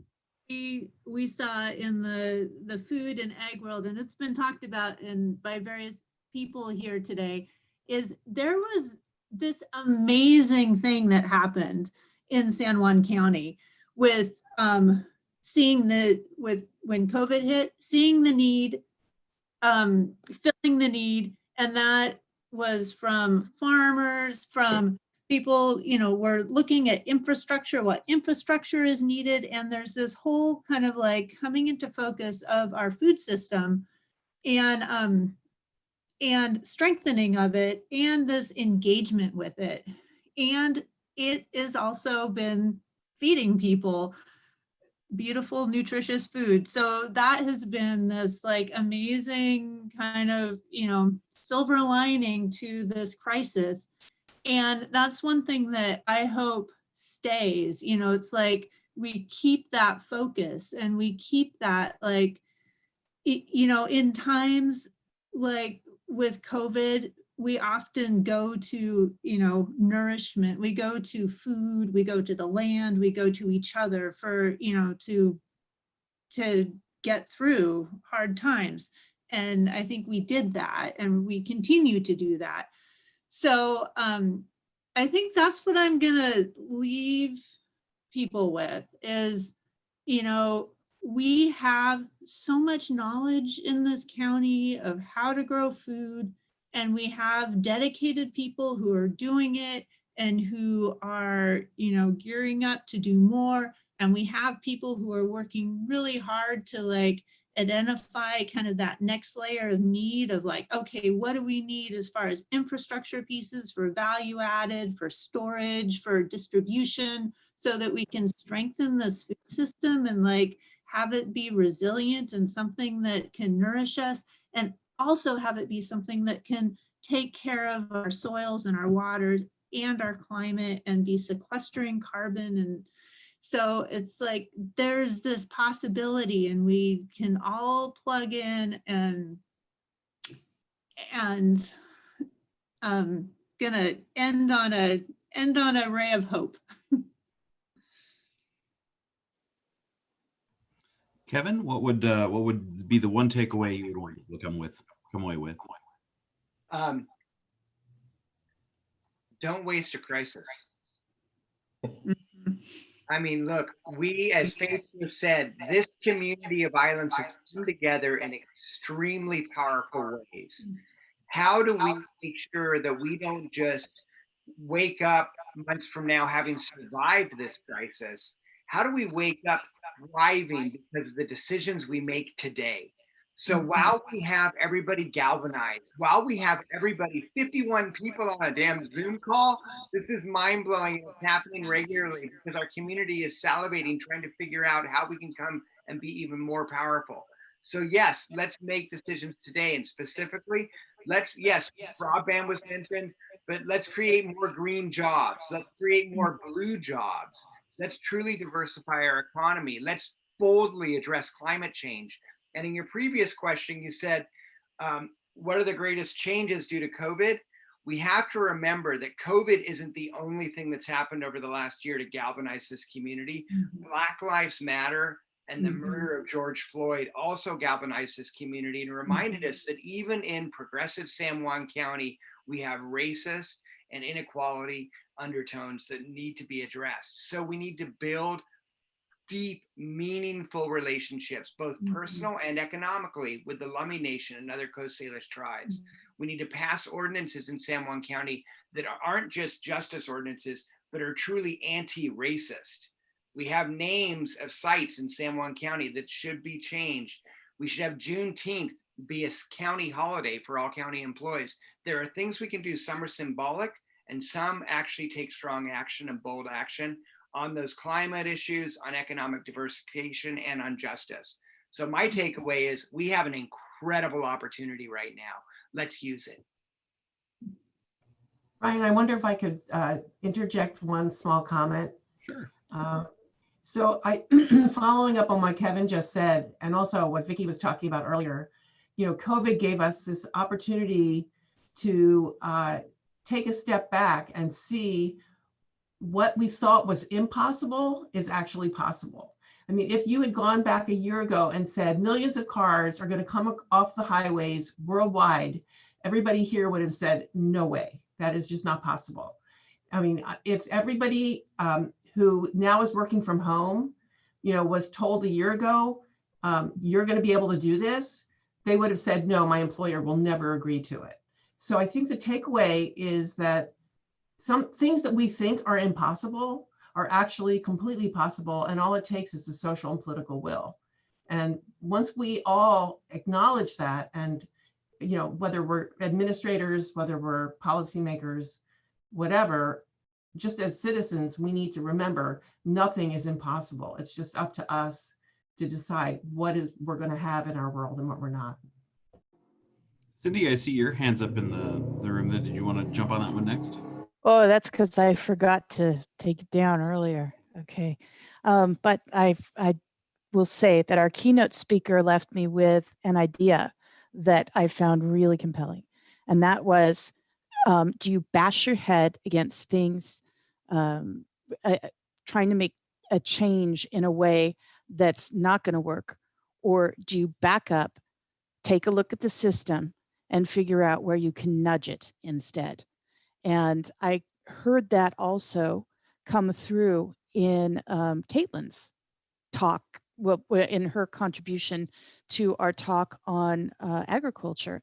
And she was talking about looking at the overall system. We were talking about what are the components of the problems that are blocking food access and and it's literally the foundation of a lot of the inequities in our county. And I asked her, okay, what are the concrete things we can do to address each of these areas or to address them as a system? And she said, we're working on that right now. We're defining it, we're thinking about it, and we'll let you know when we've got the concrete actions. And I know her well enough to know that this is for real, that this is how things are going to get done, and it's not going to get lost. There are people working on this, and I see all of you working on this, on really looking at the problems, really looking at how we can solve them in a coordinated way that makes maximum use of our resources, and how we can solve these problems and build an ecosystem with us in it that includes our economy, that includes our food, that includes our energy, all of those things, all of those healthy building blocks that we need to have. So keep going. That's what I would say. And do use that approach of, rather than continuing to batter against a place that's not going to move. Back up and look at where the power actually is to make the change and where the shift can be made using the natural momentum that's already there. Senator Lovelet, what would be the one takeaway you would like everyone to leave with today? I'll leave you with one of my favorite quotes that guides a lot of my work, which is sometimes the right thing to do is also the strategic thing to do. And I would add additionally, oftentimes it is the most cost-effective thing to do over time, but it does take a lot of shakeup of ideas, looking at whole systems to be able to make the investments in the beginning that are necessary to start making some of those changes. But I'd also leave you with the thought that you guys have incredible leadership at every level in the San Juans, from the community all the way to the top of the ballot. And we're building on each block that has already been laid out in front of us. And so I would just say at each decision point, you're taking the next right action that continues to head you in the direction that you want to head.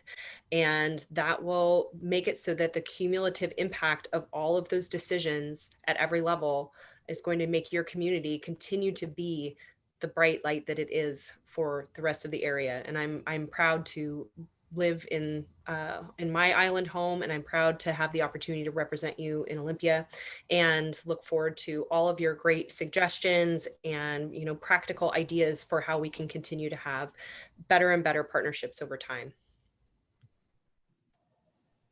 Jamie, what would the takeaway be for you, for everyone listening?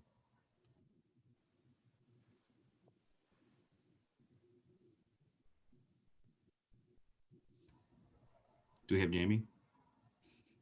Oh, You're muted. He's muted. There you go. So I have my camera up here, so if I keep looking up, it's like I see all your faces up here, and then I have the actual stuff down here. Sorry about that. I just think we need to, as we move through this COVID time and come out, we need to build on what worked and leave behind what needs to be changed. And I think I'd like to build on, something that Cindy said about the cooperation, and Liz's comment of be careful of what you say yes to, where we should collaborate a lot more before we start going down single paths to change one thing like solar, change another thing like our carbon footprint.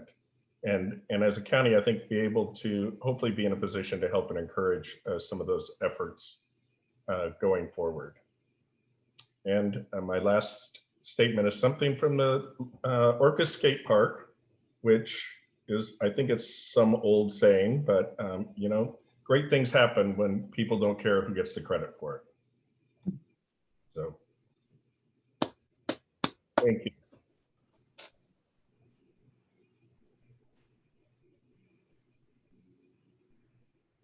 Ryan, you're muted now. Now I'm muted. Brian, what would your last takeaway be here in the final minutes of our panel today? Well, thank you for the invitation. And while, of course, Opalco is very focused on carbon reduction, I think what we're looking at applies to all of the challenges that were discussed here. I think we need to focus on what things we have control over in the county, what the residents here can do, and then we partner with the county government, with the state, with the federal, to make that as effective as possible. And along the lines, I want to follow up on something that Kevin said earlier. I think we need both carrots and sticks. We need to encourage people to do the right thing, and we need regulations that will move us towards next step in energy efficiency and carbon reduction. And we need to do both. And the challenge is deciding which one to do for a particular situation. So on behalf of Transition Lopez Island, I'd like to thank all of our panelists for joining us today. This evening now, it's starting to get dark outside. It has been my honor to host this, and thank you all so much for participating. This was a really wonderful event, and thank you so much. I now leave it to Liz Lafferty for the last little bit of our meeting. So this has been amazing. The ideas that have come in and been shared here are fabulous. What we're going to do now is take the conversation to that next level, to that deeper level, that connecting between ourselves. We're going to go into breakout rooms of about 3 to 5 people each, and you'll have about 15 to 17 minutes in there to just, you know, bring it down, bring it home, own it, share with others what you see can happen immediately and long term. And then we'll come back together for a quick debrief of that and call it a wrap. So Ryan, you can run us all into breakout rooms now, and you'll have the timer same as before that'll tell you where you are in the timing of the breakout room. So look forward to seeing a room. It will take just a moment to get everyone out there. Yes. And thanks everybody. Have a great breakout and keep in touch with your good ideas. Yeah. Appreciate you, Liz. Bye. Thank you so much. Liz.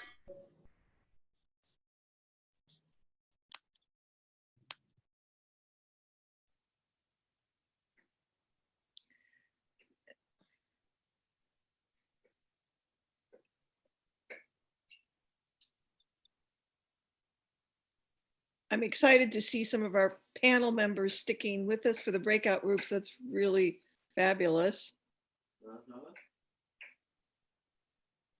And Ryan is wrapping up getting us all into breakout rooms.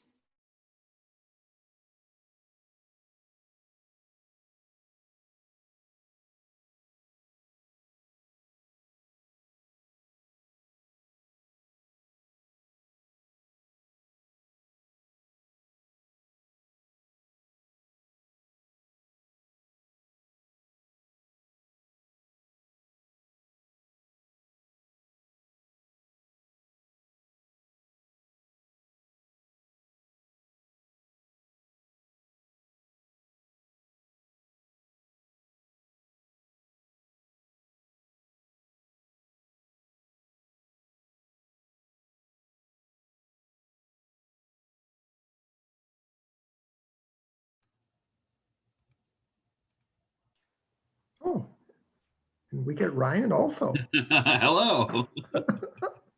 Yeah, it's really intense because you have to manually do each one of the names. And I was like, oh, there's a lot of people in here. I was like, oh. Well, this is great. I really appreciate that not only setting it up, but everybody that participated. We live in a really wonderful place. We really do. This went off. I mean, we planned this for about, we initially had started planning a physical meetup like we did for Fossil Free 33, thinking like, oh, well, maybe we'll be out of this COVID thing by then. So we initially started planning this thing in like May. And then about 3 months ago, we're like, we should probably do an online one. So we were trying to figure out what would be the best way to do this, and how could we kind of do the idea of having a whole bunch of people meet together at once, but then also separate it out, and then also do like lecturing stuff, and really Zoom. We kind of push the limits of what I think Zoom is capable of really doing in that sphere. I think we're going to probably look at something more like a monthly broadcast, like lecture series with like an online chat feature that's easier. Like you just give someone a YouTube link and they click on it, and then they're in it. And then also not have it be 5 hours long. But originally we were looking at like a 3-day thing, so it's actually quite the down. Well, if you could schedule it on a rainy day too, that would be really nice. Exactly. Tim, what's your area of interest in this whole topic?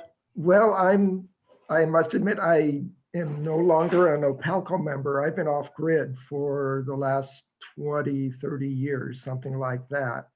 Wow. And so it's kind of my hobby, but my lifestyle also, and a very large interest. So I really appreciated what both of you have done as far as bringing that to everybody.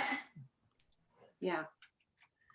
Yeah, I mean, I think I really heard what Justin and Chris were saying about rooftop solar, and I hope it comes through how much OPALCO supports, incentivizes, and you use our grid as a battery.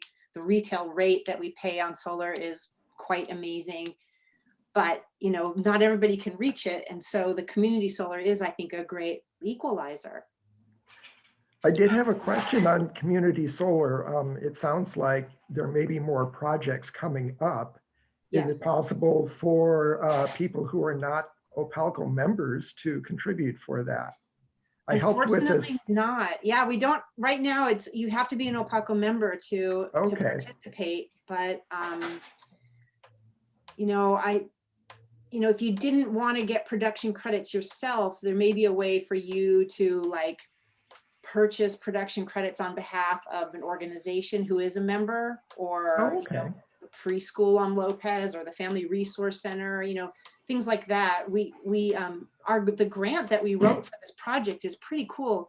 We set it up so that almost half the project is going to benefit low income households, and not just the low income households directly, but we created like we created what a safety net for each island, which includes food security, affordable housing, and social services. And we're going to offset their kilowatt hour usage, their administrative kilowatt hour usage directly, so that their dollars can just keep going into the service to the people they serve. And their power bill just pretty much goes away for the life of the project. That is wonderful. Yeah, and so I think that there's ways that if you wanted to donate,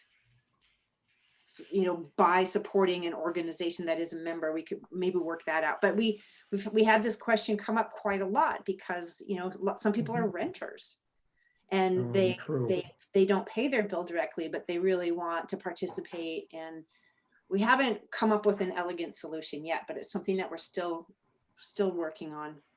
It's tricky. I'm a renter personally, and I really want to get each one of our, because currently we have a baseboard heating system we have a quadplex, so there's 2 units upstairs and 2 units downstairs. I was like, all we need, and they're not big units, they're like 630 square feet, so they're not huge units. 2 bedroom, 1 living room, kitchen. And I was like, if we put heat pumps in this spot, this spot, this spot, this spot, it would be centrally located, and we could have these out units. It'd be perfect. But there's no incentive for the landlord to buy it. Because there is. I mean, there is. I mean, long-term efficiency, and the thing that we need to be curious about that we don't know yet about the rest of the story, and it's a hard story to tell, is that energy costs are going to go way the hell up. Mm-hmm. And so your landlord would be smart to put in the most efficient heating source that they could in order to not have, even if they're passing on energy costs, the marketability of that unit is not going to be as great as one that's more efficient. Exactly. And we were one of the first houses in Friday Harbor to jump on the fiber optic. I was like, just do it. Trust me, just do it. Everyone's going to love this. And then as soon as that happened, like I was the youngest person in this complex, and now I'm suddenly the oldest. In a matter of about a year, and I was really shocked. I was like, oh, that changed the demographic a little bit. And I've had that issue. I've done a lot of green. I've been in the green building sphere for quite a while now, and one of the biggest pieces was like, okay, if a landlord owns a building but they're not paying the power bill, but then it doesn't, like, it's hard for me to want to invest in something like that I don't get to keep. Like it would stay with the building, and then I would move. And then it's hard for the landlord to do it because they're not paying the power bill. So it's not a big bonus to them. So that's kind of the $1 million question. If you can find that middle ground there and really switch it up, is an answer to that in a huge, huge way, especially if you're in my situation where it's like, I might be in this building for another 5-6 years and pay it off by that amount of time. Honestly, we also don't have an air conditioner either. So heat pumps, like, double win there too, because then it's nice and cool in the summer. We did a heat pump project in our place, and we would never, ever have paid money for air conditioning. But I'm telling you what, we used that over the summer, paid a little bit more on our Opalco bill, but it was so worth it. It was so worth it. And by the way, with Switch It Up, you can do a project if you're a renter as long as the landlord signs off on it. Exactly. And one thing I forgot to mention today in that presentation is I think we're gonna, if everything works out, I think we're gonna let people use that same on-bill financing tariff to buy community solar units. So maybe, awesome. maybe like I bought 2, I had $300 to spare, but I might buy 10 if I could space it out over 10 years, because that little production credit on your bill every month does really help, and I like being a part of it. I've been getting my landlord excited about that because we have a really good roof for solar, but there's all these trees everywhere, and we're not going to cut down like all the trees to get a solar credit, but community solar and the whole technically I live in a cooperative house. It's 4 units, but she runs it as a cooperative model. So it's like, well, then that cooperative model, who it's the bill it goes to, would then have those solar credits, would then divvy out. So it's like, oh, that's perfect too. So it's all these cool and new inventive ways of tackling kind of old problems that have, really elegant solutions. So Tim, are you all solar, or do you have some wind generation as well?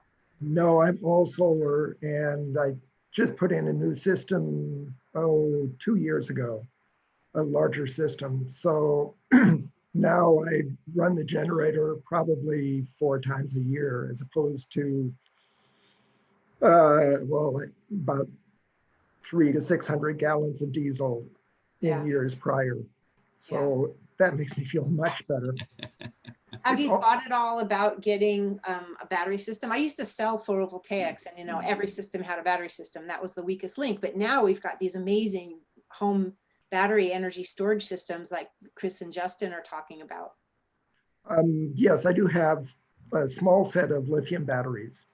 Okay. And that gets me through the photovoltaics were so cheap that I put in an overly large system, and I'm counting on getting electric vehicles so that in the summer times I'll have transportation as well as power. Yeah. At the moment, a lot of the power is wasted, which I feel badly about, but. Well, you might be disappointed with an EV because it doesn't take that much to charge it. I know. Well, Copalco just is running power much closer, 600 feet as opposed to a quarter mile from my place. And I'm starting to look into getting fiber optic, and I may stick in an extra bit of conduit just in case. Yeah. Well, it's nice to have. What part of the island do you live on? It must be really out there. It's down toward Richardson on Lopez Island. Oh, okay. And I just happened to be in a place that didn't have a lot of development, and so it just was not worth Opalco's time and effort to run lines down my road. Yeah. But now it is, so. Yeah, well, we just got fiber here in the last month, and I couldn't have done a Zoom video or shared my screen with my previous internet capacity. So I'm very grateful, and it's just, I love working at home. It's just been fantastic. I'm really grateful to be able to keep doing that. You want to see something? You want to see something really cool, Tim? I'll screen share this real quick. So this is This is on Wi-Fi, but this is a fiber optic connection. But let me just screen test my Ookla here. Uh-oh. This is nuts. You're gonna make me so jealous. And this is on Wi-Fi. Like this is really when I'm connected direct connection, it's 9999999 all the way across. And I was showcasing this to a couple friends of mine. Yeah, Wi-Fi. The laptop is actually really low. When I'm connected to direct connection, it goes both ways. So it's 99999 upload and download. So it's stupid fast. It's really, really, really cool. How fast. Well, for some reason, we are fairly lucky with our Wi-Fi connection, but it's through CenturyLink, and I have to admit, I would love to just dump them. So, and after seeing that, it gives me a little more incentive. Even that was 20 times more than us. So I was disappointed in the upload there. I was like, oh, normally it's like at least 900. Like, what is going on? So yeah, when I get like, 200 megabits per second, I'm like, what's going on? What am I doing wrong? It's going slower than it should be. I showed that to a bunch of friends of mine across the United States, because we do a lot of like online video game playing back and forth. And they were like, and you live on an island somewhere?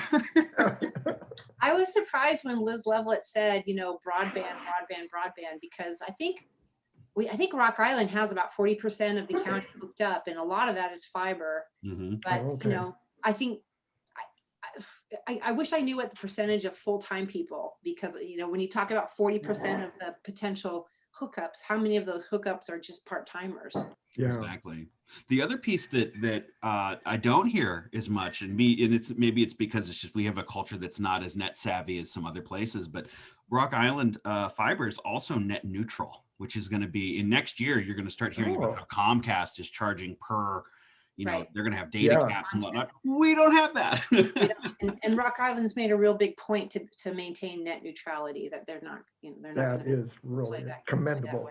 That was the other sticking point that I you know, my friends are envious of like, oh yeah, it's super, super fast. I live on an island out in like this beautiful part of the world. And I have faster internet and it's net neutral. And they're just like, how do we move there? It's like, you don't. There's no room left. You don't. Ryan, one other thing, as long as I have you here, I'm going to use this. One of my other favorite hobbies is biochar.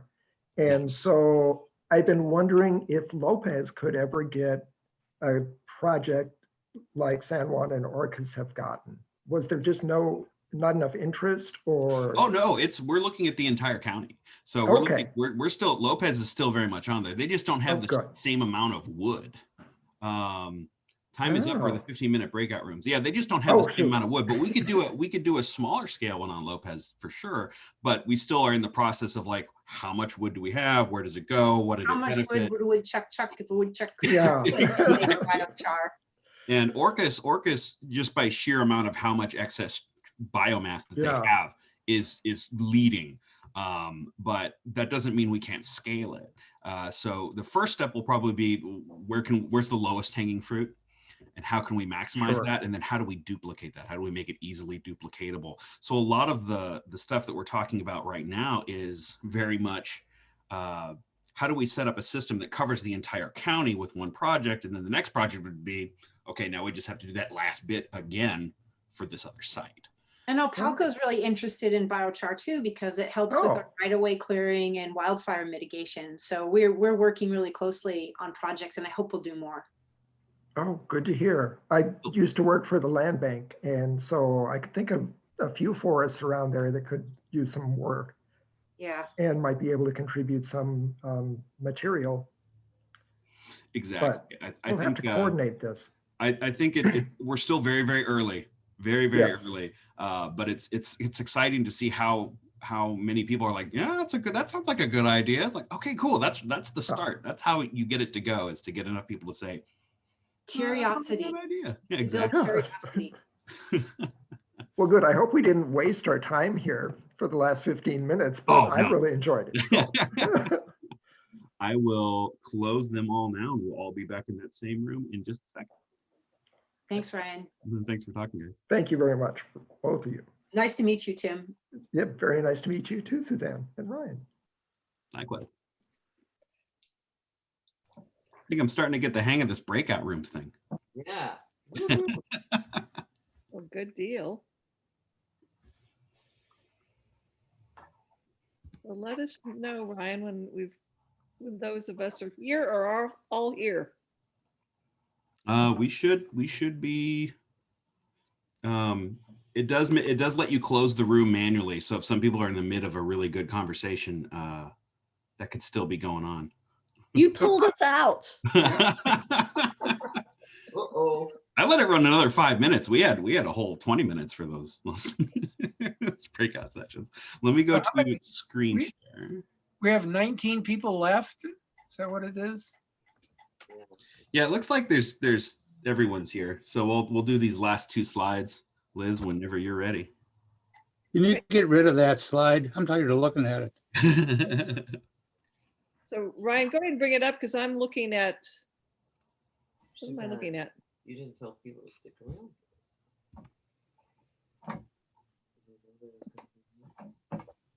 Let's see.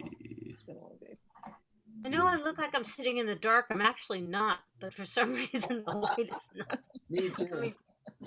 Yeah. Sitting right under a light. Yeah, it's interesting how it reflects differently. Oh, Well, our numbers are dwindling at this point. No surprise. It's been a long but fabulous day. So we just wanted to take a couple of minutes to anybody who wanted to express something into the remaining whole group. And right, I think we're small enough to go ahead and let us see each other. Totally. With our final slide. So resilience and possibility, a new normal for 2021. Seems like a great direction to head towards. A cute picture. Yeah, there it is. So I wanted to invite, any and all of us to just share some final thoughts of what are takeaways from the day, how's the day left you, those kind of, any pressing questions you're left with. And we're a small enough group that you can unmute yourself, mute and unmute yourself, and just step in. The word that I heard repeated most often was partnership. So exciting. Interesting. What was that word? Partnership. Partnership, yeah. One of the things we talked about was how great we all are and have been at coming up with new, really exciting ideas. And then we fail to follow through with them. There's, we don't quite have the understanding of what it takes to take it to the next level, the next step. And I really liked Kevin's thing on ordinances, the difference between an ordinance and a resolution, being like a, Yeah, anyway. that supports the work of the Community Environmental Legal Defense Fund. And the work that Community Rights of the Salish Sea has been doing. Right. I always thought a fun way to describe the difference is who's here has broken a New Year's resolution. Yeah. He doesn't make them for a reason. I can't even remember what they were. Like this year I'm going to do it. Oh, I didn't do it. No. On that note, Henning, I had a question for you. Have you contacted Griffin Bay Bookstore about stocking your book? And no, I have not. I would love to. I don't even know them. Okay, so they're on South Island. And there is a whole group here. There's a growers circle through the Grange here that meets on a Wednesday every at 8 o'clock, and it's a group of us who are just trying to grow our own food, basically. With mixed in with a few people who are more expert than others. And I know they would all love to see this book. Henning and Sarah, you may want to exchange phone numbers in the chat room. Yeah, we have. Liz, I couldn't hear you, Liz.